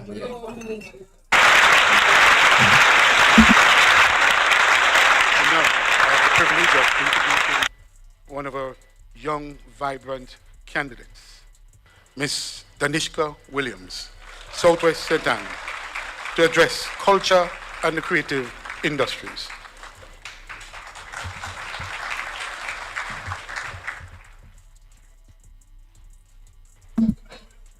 Magdalene, big up yourself, you know. Yeah, man. Brother, at the end of the day, I really want the best for Jamaica. And I just understand, say, the way how things currently is with the government there, them depend on a different agenda, so I can't even work with them, brother. Just me see. And as I said, the people I'm not ready for the UIC, and the PNP are the best option right now, based off of the people. I'm have to work with the people. And I hope that they take it to another level, so we can all unite and build Jamaica in a way that, you know, really benefits us all massively. So we can really become Singapore or even greater. How about that? Good evening. Let me also observe all protocols, but a very special good evening to our next Prime Minister of Jamaica, Comrade Mark Golding. Jamaica's cultural identity is one of our greatest treasures and one of our most valuable assets globally. From the pounding heartbeat of reggae and dancehall that moves people from here in Kingston to Tokyo in Japan, to the bold colors and textures of our fashion, from theater that brings stories to life, to dance floors that unite strangers. That is it, Altia. Well said. In joy, from the wisdom of our storytellers and the brilliance of our designers, our culture carries the spirit, the voice, and the vision of our Jamaican people. Culture and the creative industry can no longer be viewed as just a matter of pride. Culture and the creative industry has to be viewed as an area of opportunity to help our Jamaican people thrive. The global creative economy is valued at more than $3 trillion US.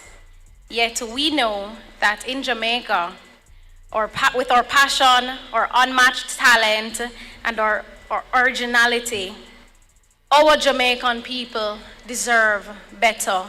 They deserve more.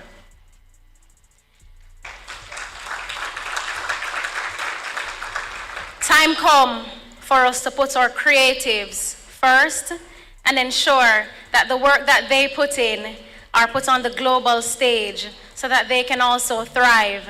Because as Bob Marley has done, we know there are many other creatives in Jamaica that can do the same and more. The People's National Party believes that culture and the creative sector are not just about entertainment and artistic expression. It is a serious driver of economic growth, of job creation and innovation. It is a vehicle for community transformation, and it is a pathway for our young people to turn their dreams into reality and into viable careers. Today we say, time come to invest in our people, to protect their work and to build the infrastructure that will take Jamaican culture further than ever before. Our approach is clear, our vision is bold, and our commitment to our people remains unwavering. First, we will invest in the creative industry like never before.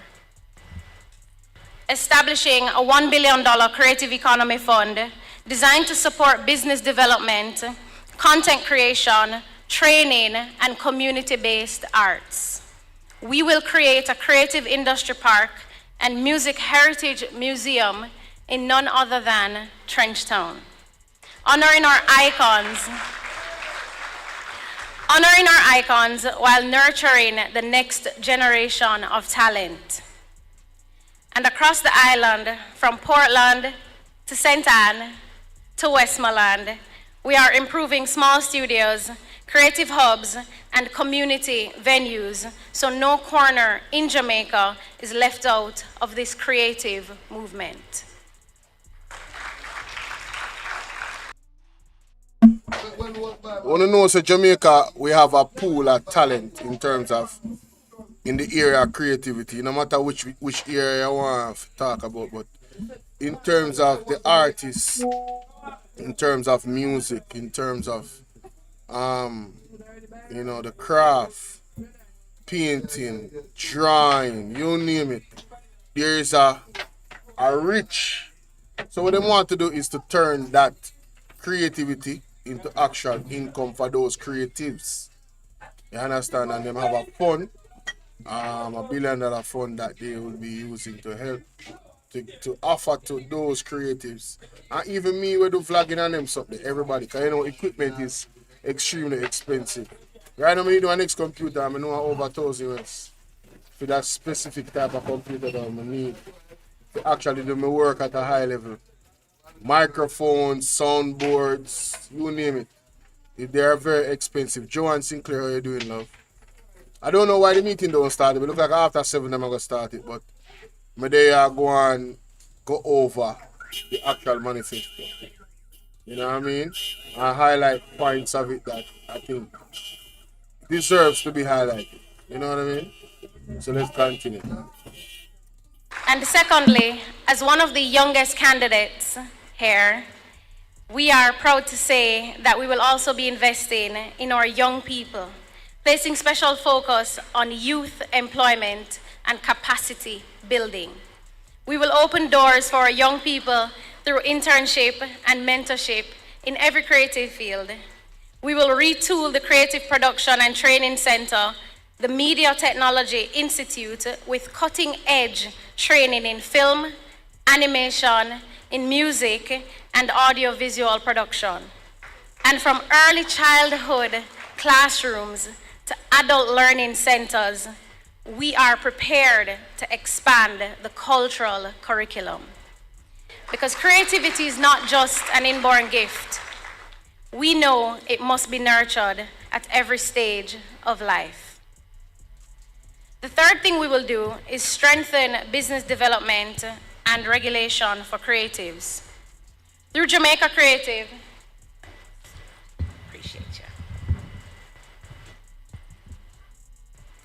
Through Jamaica Creatives, we will help artists and innovators become investment ready and market their work globally.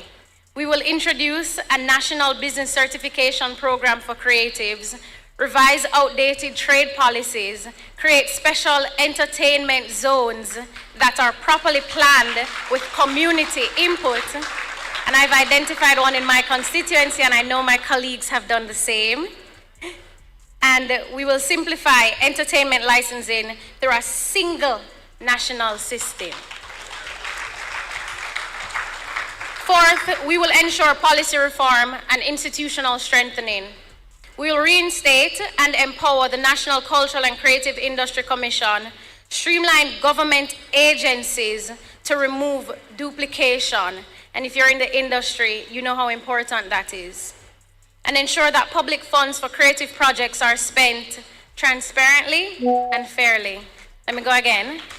We will ensure that public funds for the creative projects are spent transparently and fairly. So, without saying it, because the Auditor General has had a hard time with the Jamaica Labour Party. There is trillions of dollars that is unaccounted for. Yes, I said trillions, not billions. Trillions of dollars collectively over all of the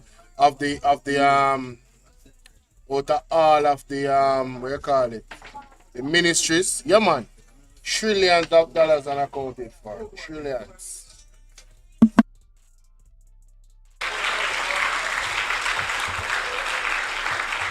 We will repatriate important Jamaican artifacts held overseas and modernize our museums and galleries.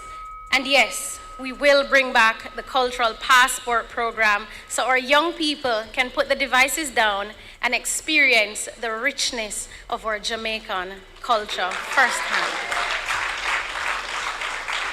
If you haven't exercised in years, you have to start small with my beginner friend.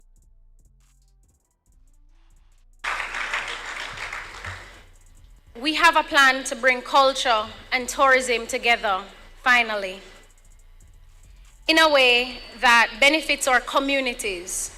We will work hand in hand with the Ministry of Tourism to reinstate and promote community festivals to ensure that Jamaican culture is at the center of our tourism identity. So when my tourists are going to Bob Marley in 9 Mile, they can stop in Alexandria and enjoy some opportunities and some good fun with my constituents. And finally, we will give national recognition to 2 giants of Jamaican culture. We will confer the honor of National Hero on the Honorable Robert Nesta Marley, who, might I add, is from my constituency, and the Honorable Louise Bennett Coverley, in recognition of their enduring legacies and the way they carried Jamaica to the world with dignity, authenticity, and brilliance. Ladies and gentlemen, the People's National Party understands this simple truth. Culture is not a side note. It's not a side hustle. Culture is the heart of our story as Jamaicans. It is the very heartbeat of this nation. When we invest in our creatives, we are investing in Jamaica's future. When we protect our cultural heritage, we are strengthening our identity. And when we take our talent to the world, we are claiming our rightful place in the global economy. So let us build a Jamaica where creative people thrive, Our culture shines and our economy grows. Time come for the creative economy to take center stage. Time come for Jamaica to lead the world, not just in rhythm, but in revenue, in recognition, and in respect. Jamaica, time come for our creatives. Thank you.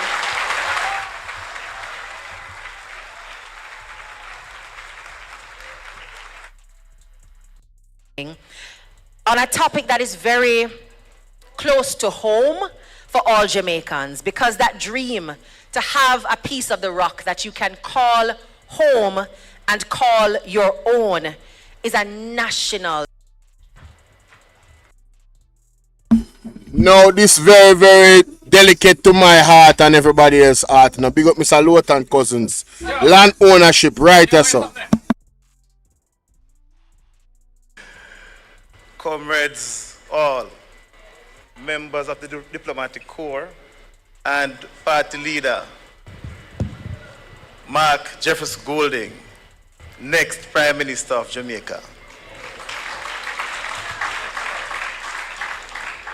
And with the announcement of the general elections, which is due, I think it's September 3rd, we are no longer an opposition party. We are a government in waiting.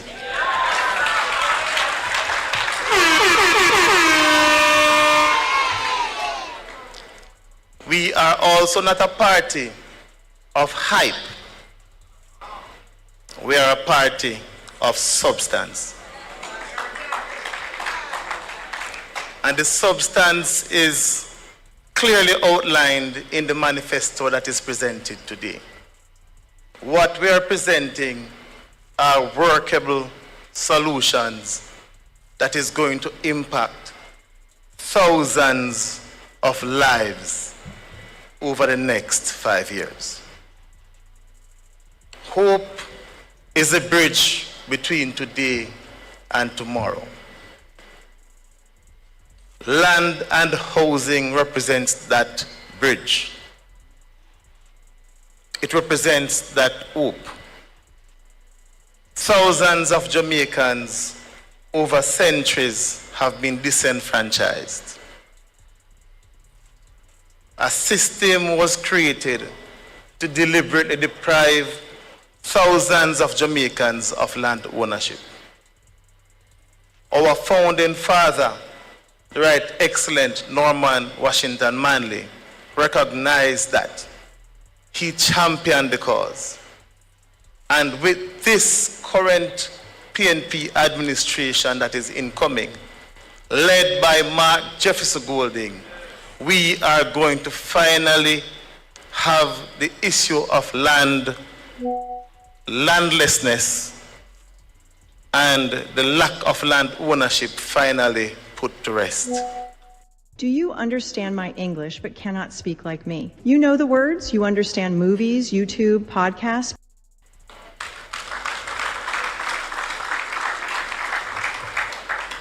When I closed my presentation in Parliament, I closed with the words of Norman Manley, and I'll begin there. Land represents justice.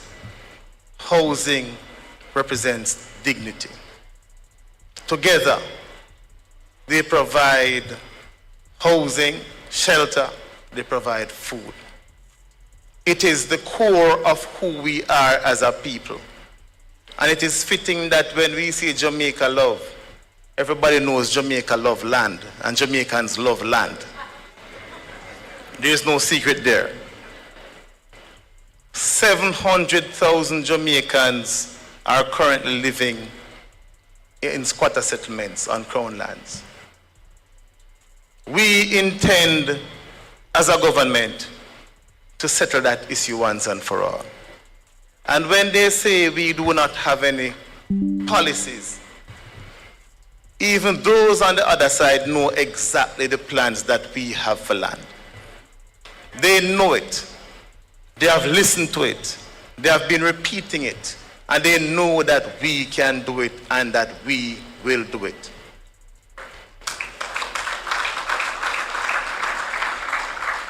we will reduce the number of years for those who are living on squatter land from 60 to 25 years. That is for those living on crown lands. The law originated in England. England has reduced that to 10 years. It therefore makes no sense as a country for us to have that law which was in place, that was designed to deliberately keep land ownership away from our people, in place in the next PNP administration. We will ensure that as soon as practicably possible, the legislation will come to Parliament and that law will be amended forthwith.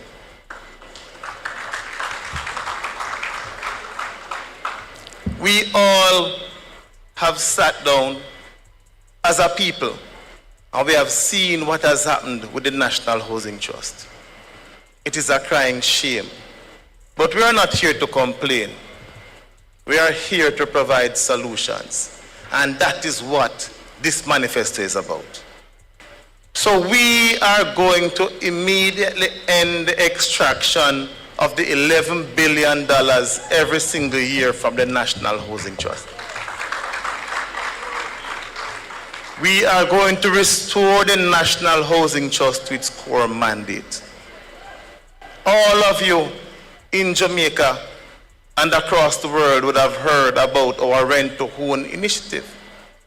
It is a bold, forward-thinking initiative that will allow thousands of Jamaicans who cannot afford a home to start out by renting that home.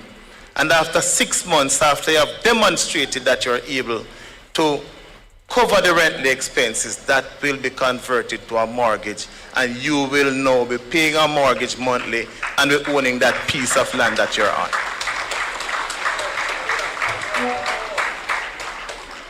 For the young homeowners, we have said it before, every single year we are going to make $1 billion available so that you can get not a loan, a $500,000 grant for those who are up to 45 years of age.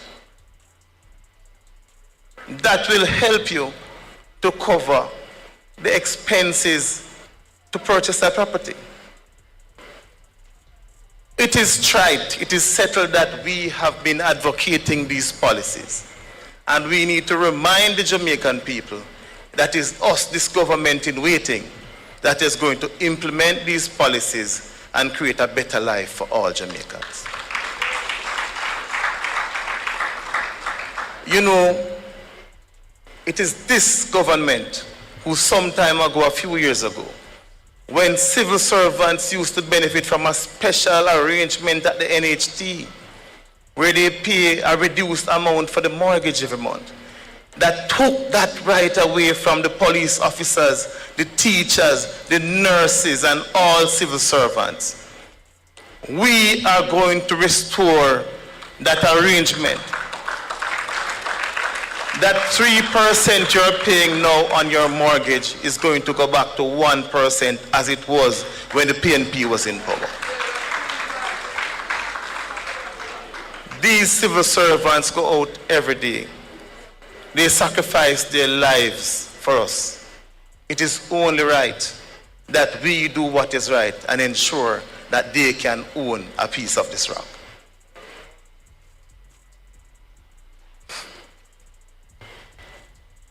This PNP government in waiting is going to provide also special arrangements for persons with disabilities.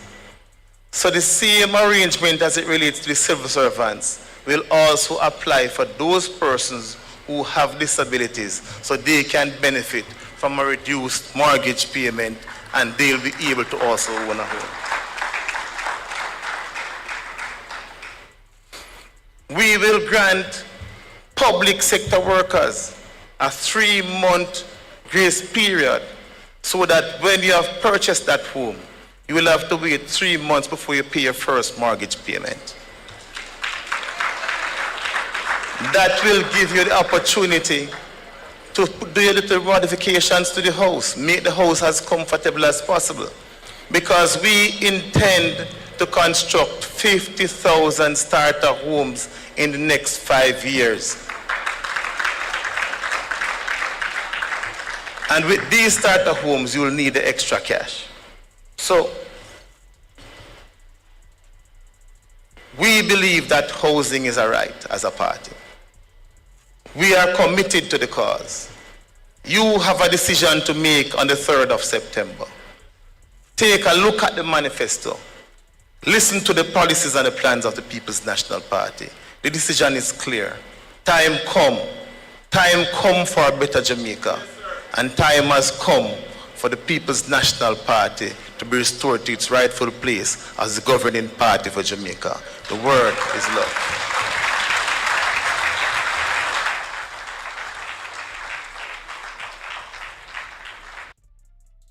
For all the girls who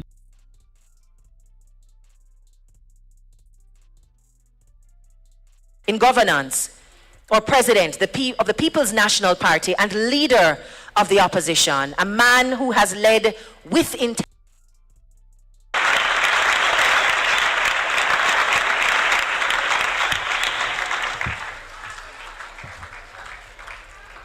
Thank you very much, Christelle.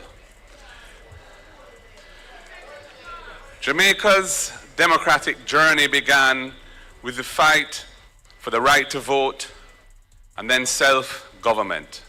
Today, we must go further. Democracy is not only about casting a vote. It's about giving citizens an authentic voice in the decisions that affect their lives. The People's National Party is committed to participatory democracy, where governance is transparent, inclusive, and accountable.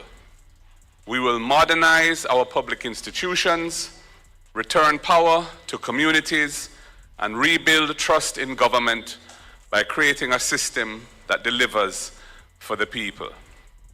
Now, earlier you heard some constitutional aspects of this in the introduction of a procedure for impeachment, for recall, for the opposition chairing the committees in Parliament, and I would add unexplained wealth orders. Further to all of those, we must restore and will restore the Office of the Political Ombudsman as an independent watchdog, separate from the Electoral Commission of Jamaica. We must ensure the independence and effectiveness of the Integrity Commission to enable it to pursue its statutory mandate without fear or favor, including desirable improvements such as the modification of the so-called gag clause to achieve a workable balance between protecting legitimate reputational rights and ensuring timely disclosure in the public interest. I've said in the coming elections, there will be candidates who are under investigation for illicit enrichment, and the voters will not know who they are other than one.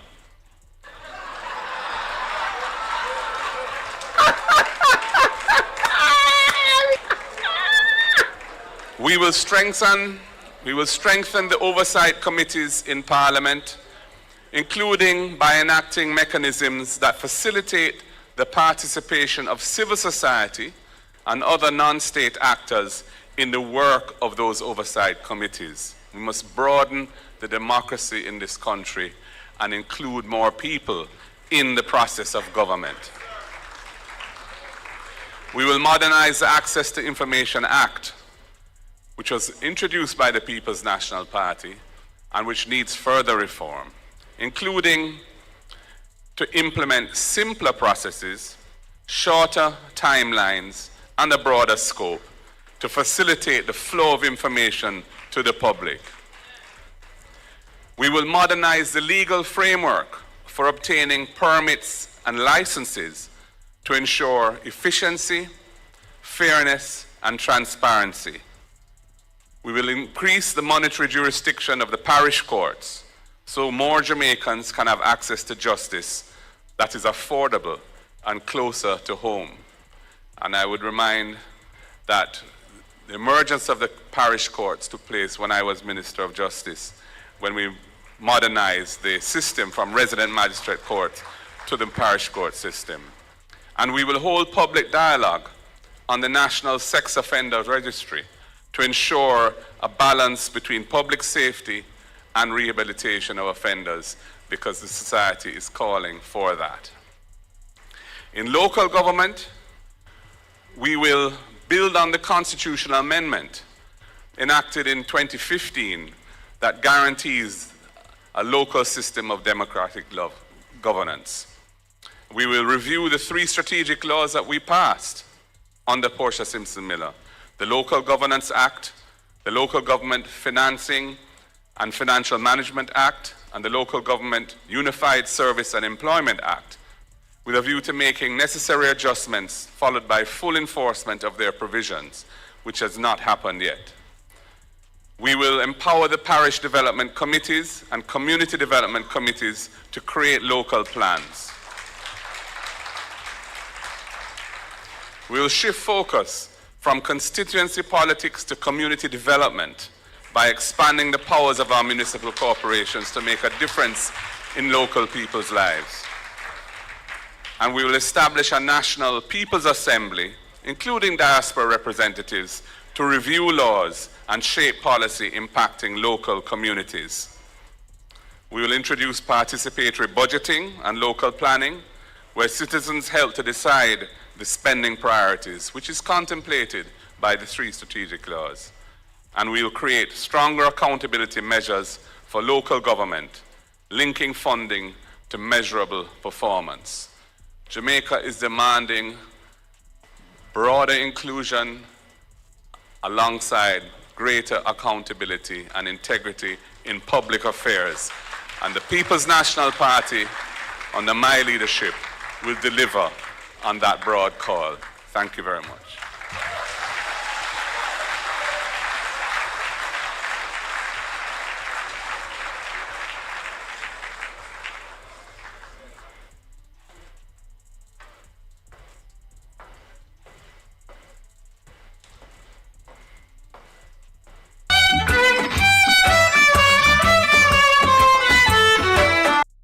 Jamaicans, and we have joining us 3 senators.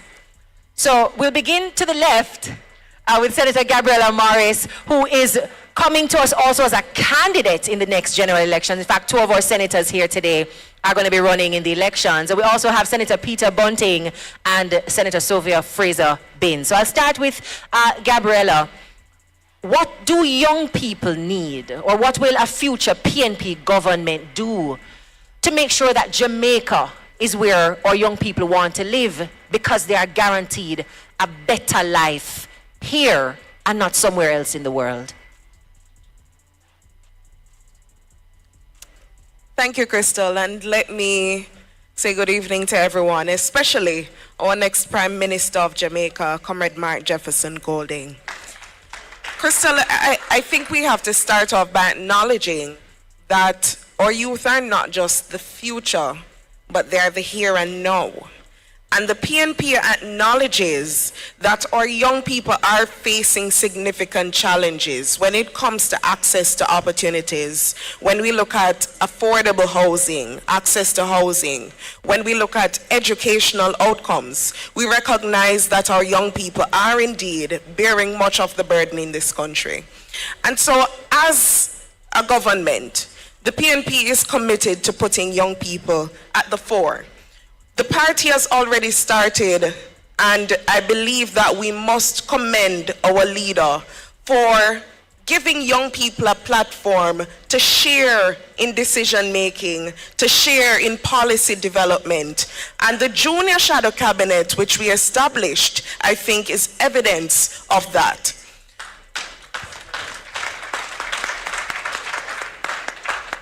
We have taken an approach as a party that focuses on 4 key areas of youth development, education and training being the first. And one of the things we're committed to doing is reforming our curriculum in this country, because we know that we have to prepare young people for the world ahead and for the jobs that will take precedence in the modern world. And so the PNP will be focusing on reforming the curriculum to include subjects such as climate science, looking at artificial intelligence, because we believe that we must equip our young people with these skills so they can compete not just locally but internationally. One of the things that we have also looked at and committed to doing is the reforming of heart. We want to ensure that in every parish we have institutions that are geared to providing the skills that our young people need. And so we will be expanding the capacity of heart to offer more training programs to our young people. Another area of focus that falls under our education sector is that we want to look at digital literacy, because we know that we are in a technological age, and our young people, in competing and being equipped, we must train them with those skills. And so we will be focusing on a national digital literacy program which will cater to 25,000 young people, and we aim to reach that target by 2029. We're also looking at a critical area of focus, which is job creation, entrepreneurship. And we recognize that there has been much buzz about record low rates. But one of the challenges that persist, especially for young people, is that while jobs might be available, these jobs are highly uncertain. Our young people don't want to stay in a country where they have to be fighting to survive, fighting to make ends meet. And so one of the things that we are committed to doing as the next government is focusing on our entrepreneurs, because we want to encourage young people to not just be consumers, but producers, to create, to build, to develop. And so we will be implementing a national youth innovative fund, which will offer $1 billion and will be replenished annually, and that will focusing on supporting our young people who want to build businesses, who want to have startups, who are focusing especially on areas of technology, the creative industry. And we believe that this is a transformational program that will empower young people to build something for themselves. In terms of job creation as well, we are committed to providing 20,000 new jobs, especially in the area of tourism. We're looking at agriculture as well as the creative industry. And I want to move, Crystal, to the third pillar, which we have discussed earlier. It focuses on creative expression, culture, and sport. We know that our young people are incredibly gifted. Incredibly gifted. However, they need the support to develop their craft, to market their craft, and to earn from their craft. And so one of the things that we will do, in addition to our $1 billion creative fund, is set up a fund that will be used to build industry hubs and will be used to have creative spaces where persons can produce content and also earn from content. Another thing that we believe is critical to developing our youth is the development of spaces for them to meet. And so we know that in a lot of communities, while they're community centers, a lot of them have been locked up, they're engulfed by weeds. And so we want to revitalize our communities for our young people. And so the People's National Party is committed to building 200 community centers across this island. So I know from my constituency of Northwest St. Anne, the people will be excited. And indeed, for other constituencies, both urban and rural, they will be looking forward to an initiative like this, because we know that our young people need these spaces as well for community engagement, for sport, for homework helper centers. And that is our promise to the Jamaican people, that our young people will have spaces to grow, learn, thrive and to entertain themselves as well. I want to go to the final point, Crystal, which focuses on an area that we sometimes don't place enough emphasis on. It is mental health care and protection of our people.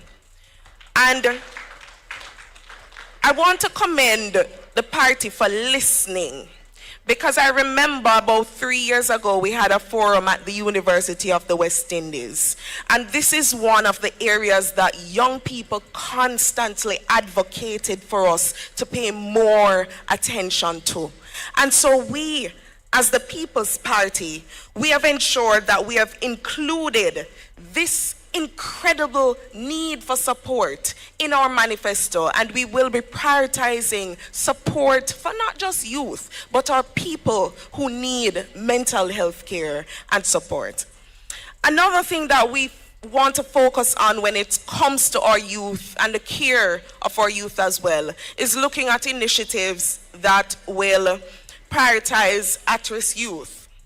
And we want to ensure that we have at least 20 centers that will be identified as spaces for intervention when it comes to at-risk youth. This is our commitment to ensure that our young people are engaged, are given alternatives, and are not led down the wrong path. So we are giving them a chance at transformation, and this is what the PNP has to offer. The final thing that I want to mention, and I know that it will go into what Senator Bunting will talk about, it has to do with the Peace Management Initiative.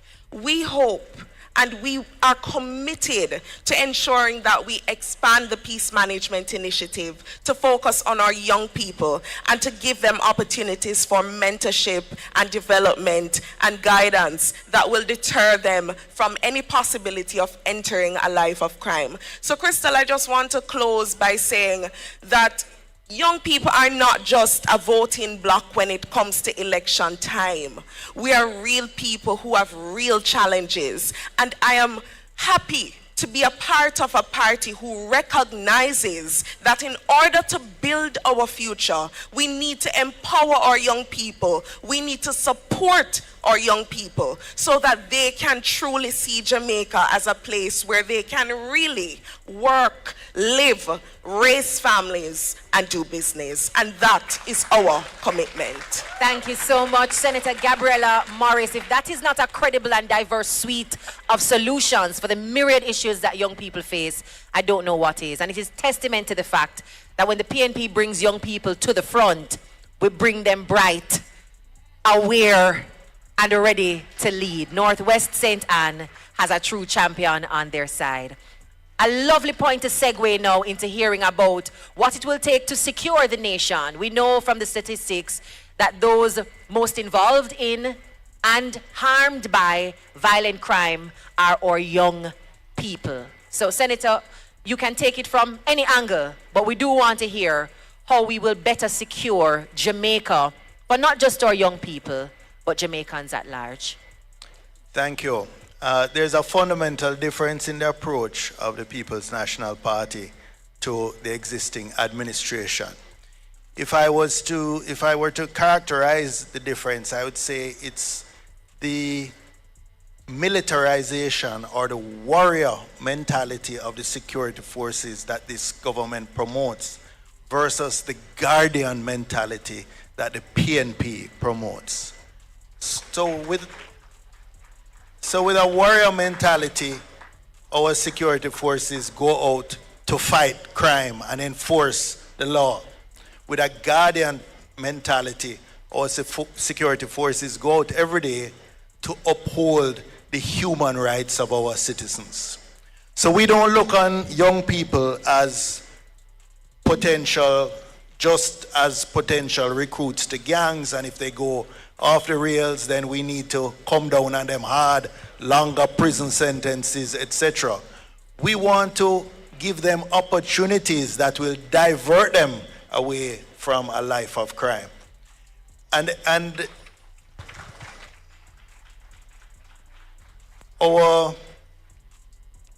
most of my colleagues have giving a shout out to the next Prime Minister. But I want to give a shout out to the former Minister of Justice, Mark Jefferson Golding.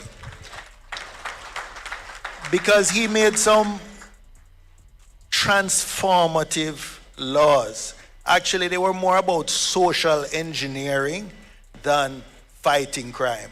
For example, the decriminalization of ganja for personal use, and the automatic expungement of previous criminal records. That moved tens of thousands of young Jamaican, mostly men, from the margins of the economy and allow them now to get farm work card, to get visa, to be able to work in many financial institutions, etc. So our approach is not all about fighting crime, as important as that is.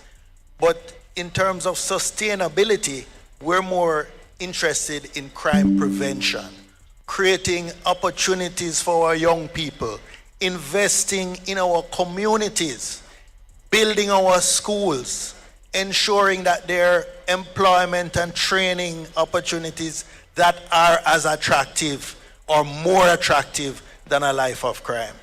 So this is really the fundamental difference in our approaches.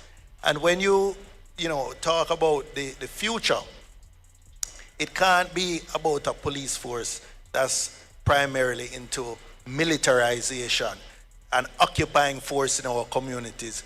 We want safe communities, but we want them built on a foundation of trust between the citizens and the security forces. They will be partners in building Jamaica in terms of our human development, in terms of our infrastructure development, and in terms of the social transformation of many of these communities which are generating most of the violent crime today. Thank you very much, Senator Bunting. And now we are inviting Senator Fraser Binns to join the conversation. We're talking a lot about the future being with young people. But what will be the future of the world that they live in? We face severe degradation of natural resources. We're looking at unsustainable practices locally but also globally that affect the quality of life here on Earth for all of us. And as a small island developing state, Jamaica has to look critically at how we are managing our own natural resources, which will end up being inheritances for those to come. What are some of the big shifts that need to happen at a government level for us locally to preserve, protect, and extend this inheritance? Thank you so much for that question, Crystal, and good evening, everyone. And let me say good evening to our incoming Prime Minister, and also to applaud him, because the issue of the environment is really not something that you hear people talk about every day. But under the leadership of Mark Jefferson Golding, the environment has taken center place, because he recognizes that we cannot have a conversation about education if our schools are hot, the children can't learn. He understands that Comrade Dawes can't talk about health if we do not understand how climate change affects health. He understands that Mikhail can't want a good transport system if we don't understand how climate change will impact our roads. And Julian cannot speak about a stable economy until we understand how climate change and the destruction of the environment impacts the economy. And so for us in the People's National Party, we believe that we can have the development of the economy and the preservation of the environment. And to that extent, we also know that there are certain things that must be led by the government, starting with how we as government will operate. And because of that, we are committed to ensuring that every single ministry, agency, and department has what we call an environment impact assessment on any project that we are going to undertake. Too often we see government agencies going out and cutting down trees and building roads, destroying our mangroves without considering the environmental impact that it will have. Under Mark Golding-led administration, this is going to be a thing of the past because we will have the environment impact. But we also have to understand that we can't police ourselves. So we have to take a laser look at NEPA, the NEPA and the NRC. And we're committing to reviewing the NRC Act to ensure that NEPA gets the independence it needs to be the watchdog and the protector of the environment. We're also going to ensure that NEPA does not have to appeal to the Minister of Environment. We see the Bengal case where, notwithstanding the decision of NEPA, an appeal was made to the Prime Minister acting as the Minister of Environment, who reversed that decision with over 100 conditions. Under Mark Golden-led administration, there will be an independent appeal tribunal where persons can appeal to independent of the Minister of the Environment. Data, research is important to us, and so we will, through NEPA, ensure that decisions are made through in-depth research which identifies best practices. One of the things that affects us in Jamaica is that so often persons hear that we did not know that they're going to build in our community. With us, we know that the involvement and the engagement of the citizen is important in decision-making process. And it's for that reason that we are committing to ratify the Escazú Agreement. This agreement really puts power in the hand of citizens. So it says that citizens must have information about developmental projects in their communities. They must have information, they must have the access to information, but not just access to saying here it is, but access in terms of the information should be made available in a format that is easily read and understood. We also believe that under the Escazú Agreement, that the citizens should have a right in the decision-making process. So they must say how they feel about any development project that will be taking place, and access to justice. Too often we hear the outcry of persons who have an environmental issue and it either takes forever to be resolved in our court system. We are committed to implementing the Escazú Agreement so that access to justice in environmental matters will be obtained. For us in the People's National Party, we see the environment as a center around which development is going to take place. And we also understand what it means for the environment. We will also be working with our international partners because we know that Jamaica, as a small island developing state, cannot fight it alone. And that is why when Mark Golden becomes the chairman of CARICOM, he will ensure that CARICOM truly takes its place in the world in terms of negotiation. We will work with our diplomatic partners. We will ensure that issues of climate justice, loss and damage are brought to the fore. And those are just some of the things that the People's National Party will advance in terms of protecting. Diabolical.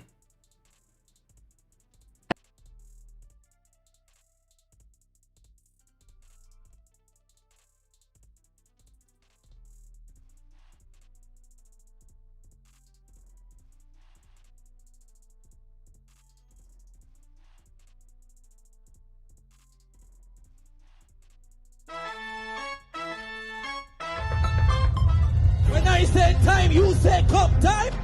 Time?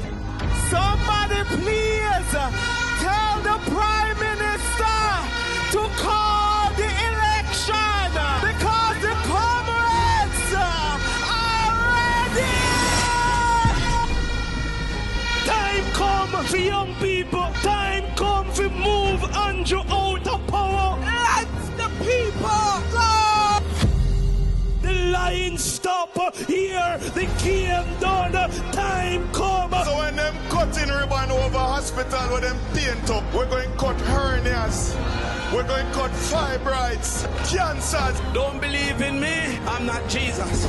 Believe with me that better can come. With Mark Golden as Prime Minister, the dreams you dream today will be the reality he creates tomorrow. The people of Jamaica are ready for change. Everywhere I go, I see the wind of change blowing. Somebody asked me, Perry, Why aren't you a laborate? Me ever fresh, me no green. So we say one blood and comrade victory. We are going to Jamaica House. We are rescuing Jamaica, and Mark Golding will be the next Prime Minister. Power, power, power to the people. Power to the people.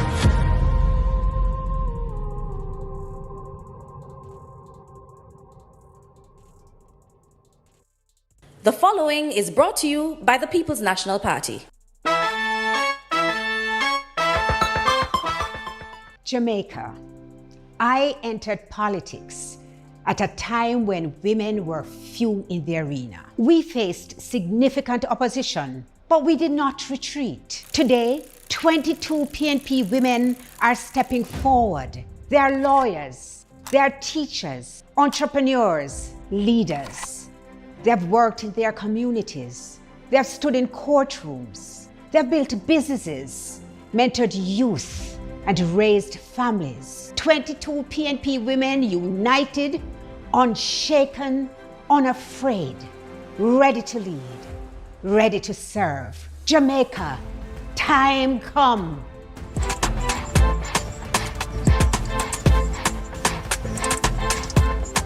The proceeding was brought to you by the People's National Party. The following is brought to you by the People's National Party. I'm Miranda Wellington, your People's National Party candidate for Southwest St. Elizabeth. I was raised in Flagaman, where I learned the value of hard work. Now, I am answering the call. I will work to expand irrigation systems. I will also fix our roads. I will advocate for better financing to ensure our farmers and fishers can truly succeed. I will expand training and development in farming, entrepreneurship, and vocational skills. Southwest St. Elizabeth, time come for a better life. So hear me.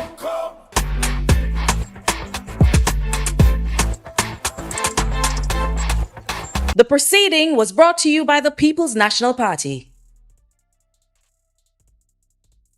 When I started drinking cold water to help me lose weight, my friends laughed at me. But when they saw how fast I was changing, Comrades, know the history, feel the victory. Time go, people, know the history, feel the victory. Time go, comrades, know. The next People's National Party government has identified land and housing as a priority for national transformation. We begin from the principle that every Jamaican who desires facilitated to do so at all costs. Home ownership in the 21st century must be treated as a right, similar to education and health. The inability of thousands to own a home is rooted in the structural inequalities that govern Jamaican society. One essential step is to accept informality as a legitimate mode of urbanization. We must support and collaborate with those who are parceling land and constructing buildings in informal settlements rather than working against them. I'll get to that soon. This will not be easy. It challenges our sense of order. However, in a society marked by profound structural informality and deep inequality, true social cohesion can only be achieved through dialogue and consultation with a clear framework of legal reform. Such an approach will yield better results rather than a heavy-handed and punitive approach. Order in a democratic society comes from agreed norms, not from a big stick or a bulldozer. Sat down and I looked at the dates. For months we were at that point where we said nobody knew if they were being investigated. The Integrity Commission didn't send a letter. I don't know. Nobody has said anything to me.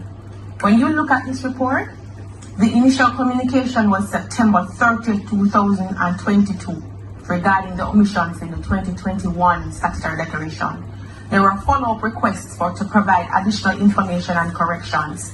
February 23, 2023, March 6, 2023, March 12, 2023, April 4, 2023. He was interviewed on January 12, 2023. Further meetings and interviews were had, and a significant meeting was had on the 31st of August, 2023. A letter was sent on May 5th, 2023. I'm going to make sure I write them down because we don't want to make no error. A letter was sent on May 5th, 2023, informing him of the referral received for investigations regarding his 2021 statutory declarations, and the referral raised concerns about potential illicit enrichment and other issues. So here is the problem. Even if we're not concerned about the veracity, the truth in these documents, I am concerned that my leader, Dr. Andrew Holness, did not tell me as a voter, as an individual, as a citizen, that he knew that he was being questioned. All this time we were operating under the pretext that this was a dopey thing. Nobody know nothing about it. Now, when you look at this report, and this is when you want to ask for facts, if you don't think the money important, the honesty, the truth is important, because you made me feel that nothing ever goes so. And if you have interviews, you have emails, you have meetings, and a one-on-one thing. One of the meetings were held at his office. So tell me, Dion, as a Jamaican, even if I don't believe that the Barita people them said the thing right or the bond thing not right, and I adequately earn my money, why would you not tell me that you knew that you were being questioned?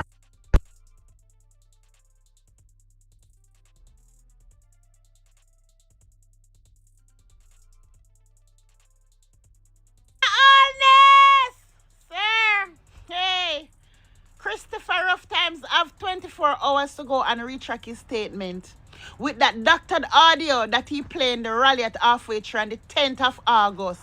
Yes, our lawyers is at you, and remember we serve your papers.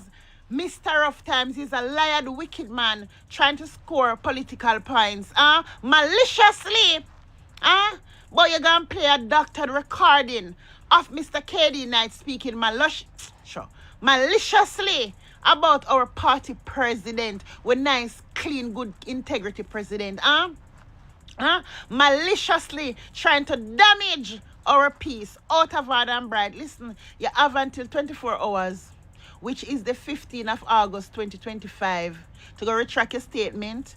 And there also going to be a settlement. Remember, we serve your papers in a Mr. Rough Times. And not just that, remember that we have to have an agreement with lawyers on both sides.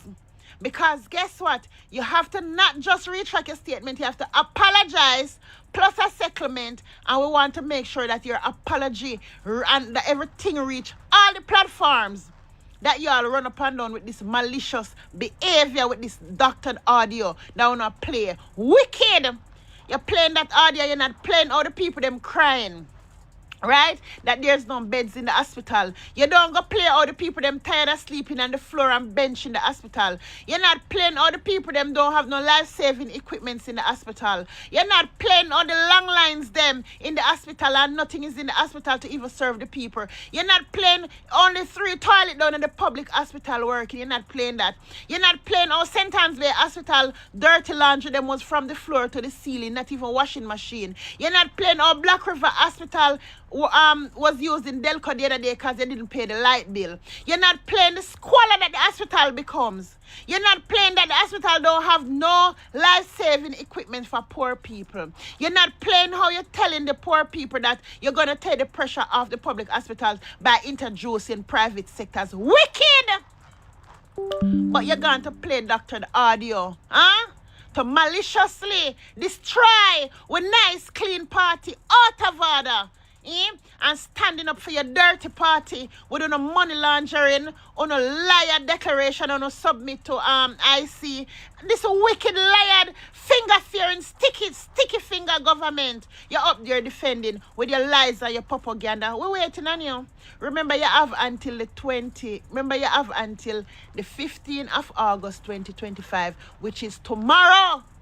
Because I'm not sleeping tonight. The way Omega sleep and fret, because I want to make sure somebody don't miss it. You're out hard and bright. You're not talking about your dead babies them under your government. You're not talking about the two babies that was missing, and them go find dog a feast and them skeleton behind the public hospital, the wild dogs, them feeding on the two dead babies. You're not talking about that. You're not talking about the 24 babies, one a day. You're not talking about the 64 babies we catch the E. coli. I forgot what the infection name. Some no I don't remember. Yeah. You're not talking about the 64 babies who catch the dangerous, nasty infection where you have one dirty nebulizer used for the whole of the baby them. You don't go talk about those things. You don't go talk about how you're using Cornwall Regional as a cash cow after $20 billion and it's on the administration room done with you and Angie Holness picture up there look down and people. You're not talking about that. But you have all the time in the world to go and play a doctored audio with the original KD Knight speaking maliciously about our nice clean party president Mark Goldings. Out and a bright. And you know that the audio was doctored. So you maliciously do it. Wicked. And you're not talking about yourself or you're up at Portland, sit down in a fresh water and eat saltwater fish with the people taxpayers' money. While not even common painkillers, simple necessity, not in the hospitals. And you're brag and boast, I want to put private sector, you know, and tell the people them how much ambulance you have. Wicked liar, Tufton. London, calm down. Because tomorrow is the 15th right around the corner. I'm not sleeping tonight. Because I don't want Mr. Beat when you go apologize. You're wicked and lie. On love propaganda when people out here speaking truth is on running out come talk. But we don't spread propaganda over here. We're truthful people. You think we still like or you fi stand up and use a doctored audio when you have a prime minister we're in the court. You have a prime minister will lock down parliament before time because them don't want the documents them to finish tabled. Look at all the prime minister Bigfoot. Embarrassing. He needs some milk. Embarrassing. He needs some milk. Embarrassing. He needs some milk.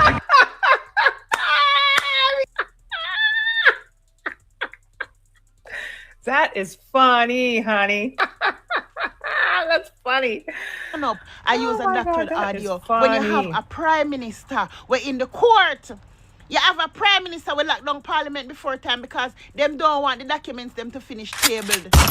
Look at all the prime minister Bigfoot. To fail to table documents that had sent to parliament long time. And I was out here telling them that Bigfoot not tabling the documents because the documents have to do with she and her damn husband. And y'all weren't listening to me. The IC report stated that she failed to acknowledge the documents that was sent to parliament. Yes, Bigfoot, you, my God, what a pack of wicked wolf in sheep clothing. Jesus of mercy. Tell me. No, man. No. Lord of mercy. Christopher, tough times, I said, I can't wait for tomorrow to come.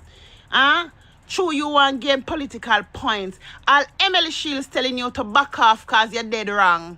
And you want to stick by your statement because you tell yourself that you want to score political points because you don't want your followers them to see you on a lie and wicked.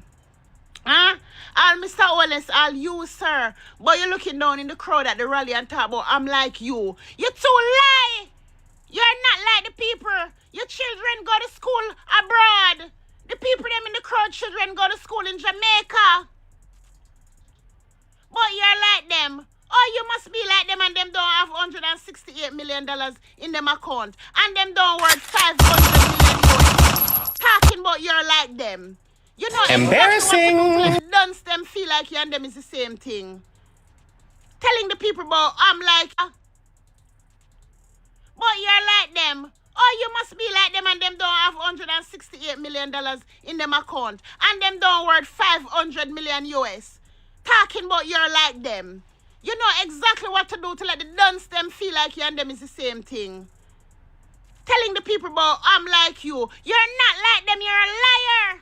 Help. We key out of the ladder. We need your divine intervention. We're tired of the labor rights. We're tired of the green people. We are so far. We can't take it no more. We need this. We need this. We need it. Help. Help.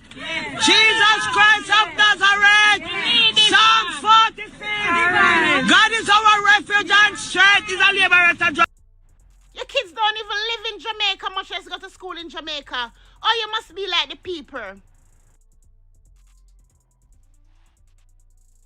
The people have $160 million in account. Huh? The people worth 500 million USD dollars. Huh? But I'm like you, liar. My God, what I said. I don't know why them got Usher Warmington. Hey, Mr. Warmington, big up your damn self, you know, AK Queenie. Queenie, me I go always love you. I don't care what nobody wants say. Because you is the bandage to them sore. Because them afraid of you, Mr. Warmington. Because me see I run them off a stage and them run come usher you. And you them afraid because them the right at the meeting a fight over money and hiding it. Yes, we know. Some of them meeting a fight over the money we don't share up good. And Warmington run and know we about to run go usher them man off a stage. Warmington, that's why them have to fire and rehire you. You have the whole of them secret. You have all of them secret. They're afraid of you. Yeah. I him have the band-aid for no store no effa no. Yeah, man, you have no own cutthroat in our party. Warmington, one Warmington, two nothing. But no run go usher him off a stage. Because no want him start telling no what go on. And see, we saw when he was fanning you guys off. What a corrupt, mix-up, dirty party. Huh? Look how no corrupt, nasty, and mix-up and lie. You don't forget about the people who don't care about, not even a manifesto for show the people them won't have plan for them. What did you say? Hey, bro, come on now, dog. Come on, man. What? Bro, what are you talking about, man?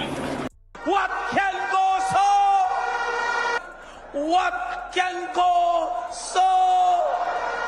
What can go so? But listen me. Big up the government.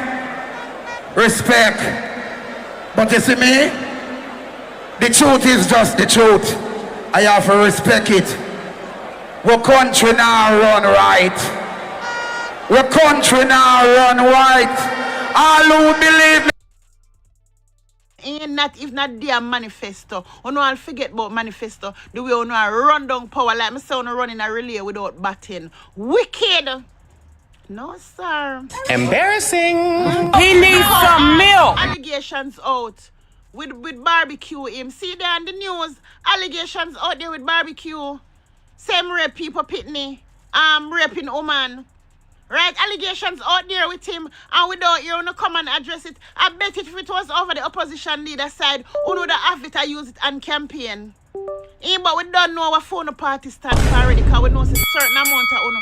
Right now we know say 4 over there in the registry. That's why we don't want to release it. And we know say no found over there a murderer too. We know say one dirty group of people. That's why we vote against the impeachment thingy that Mr. Golding was imposing. Because we know say the whole of are all con artists and crook, criminal and murderer over there. We can't see like we over here, so. And then you come talking about the man where, what the man name again? Where his wife was founded. On the need for to talk his own name the land into. His whose name the land into. On the hot hard and bright, and want to come mix up everybody now in the nastiness. Ball out! Whoa, yo. We need help, Jesus. Jamaica need help. Shift the parliament. Shift the election. Shift everything. Remove them out there. Take out the cockroach. Take out the thief. Take out the criminal them. Take out the thief them. Take Take out the murderer them. Take out the gang leader them. Out of parliament. Take them out. From Portland. Take them out. I hear Portland. Me I go to Portland. Why me I travel to Portland? Take out somebody. Man or woman. I hope the death penalty that Andrew Holness bringing back, I hope you fit. I hope you fit it and you first going at the closest girl is them call it what is something near when same go and bill again. Mr. Holness! Sir! It's on the shooting? We should ask the government that. Why, sir? What does that mean, sir? Ask them what that means. I'm sure this came as a shock to you, sir. No. It's not a shock? No. It would be inevitable based upon environment within which we're operating. Has anything like this ever happened? No, but we have gotten real threats. It's on the shooting? We should ask the government that.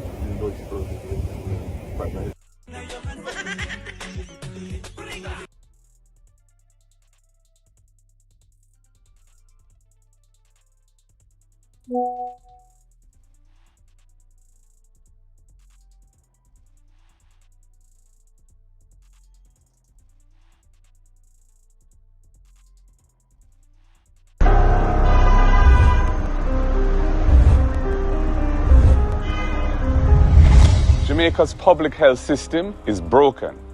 Every week we hear the horror stories. Long waiting times, no beds, basic equipment not working. Hospitals and clinics are in crisis.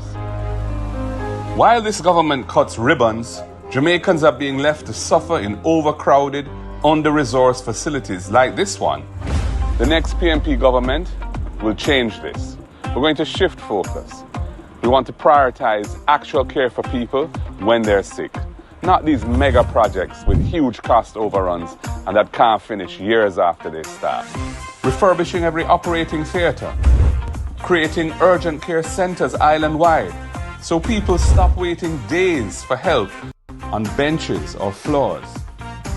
We're going to launch national screening programs to target the big.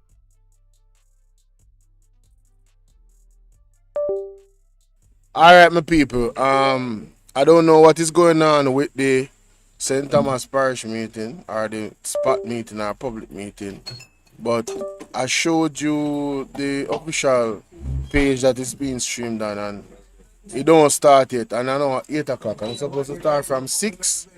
So if it gonna start, I'm gonna miss it, you know, cause I have some end the show. All right. Yeah, and I've been on for what time did I start? 4:30. So from 4:30, me there from about 3 hours, almost 4 hours now. You understand what I say?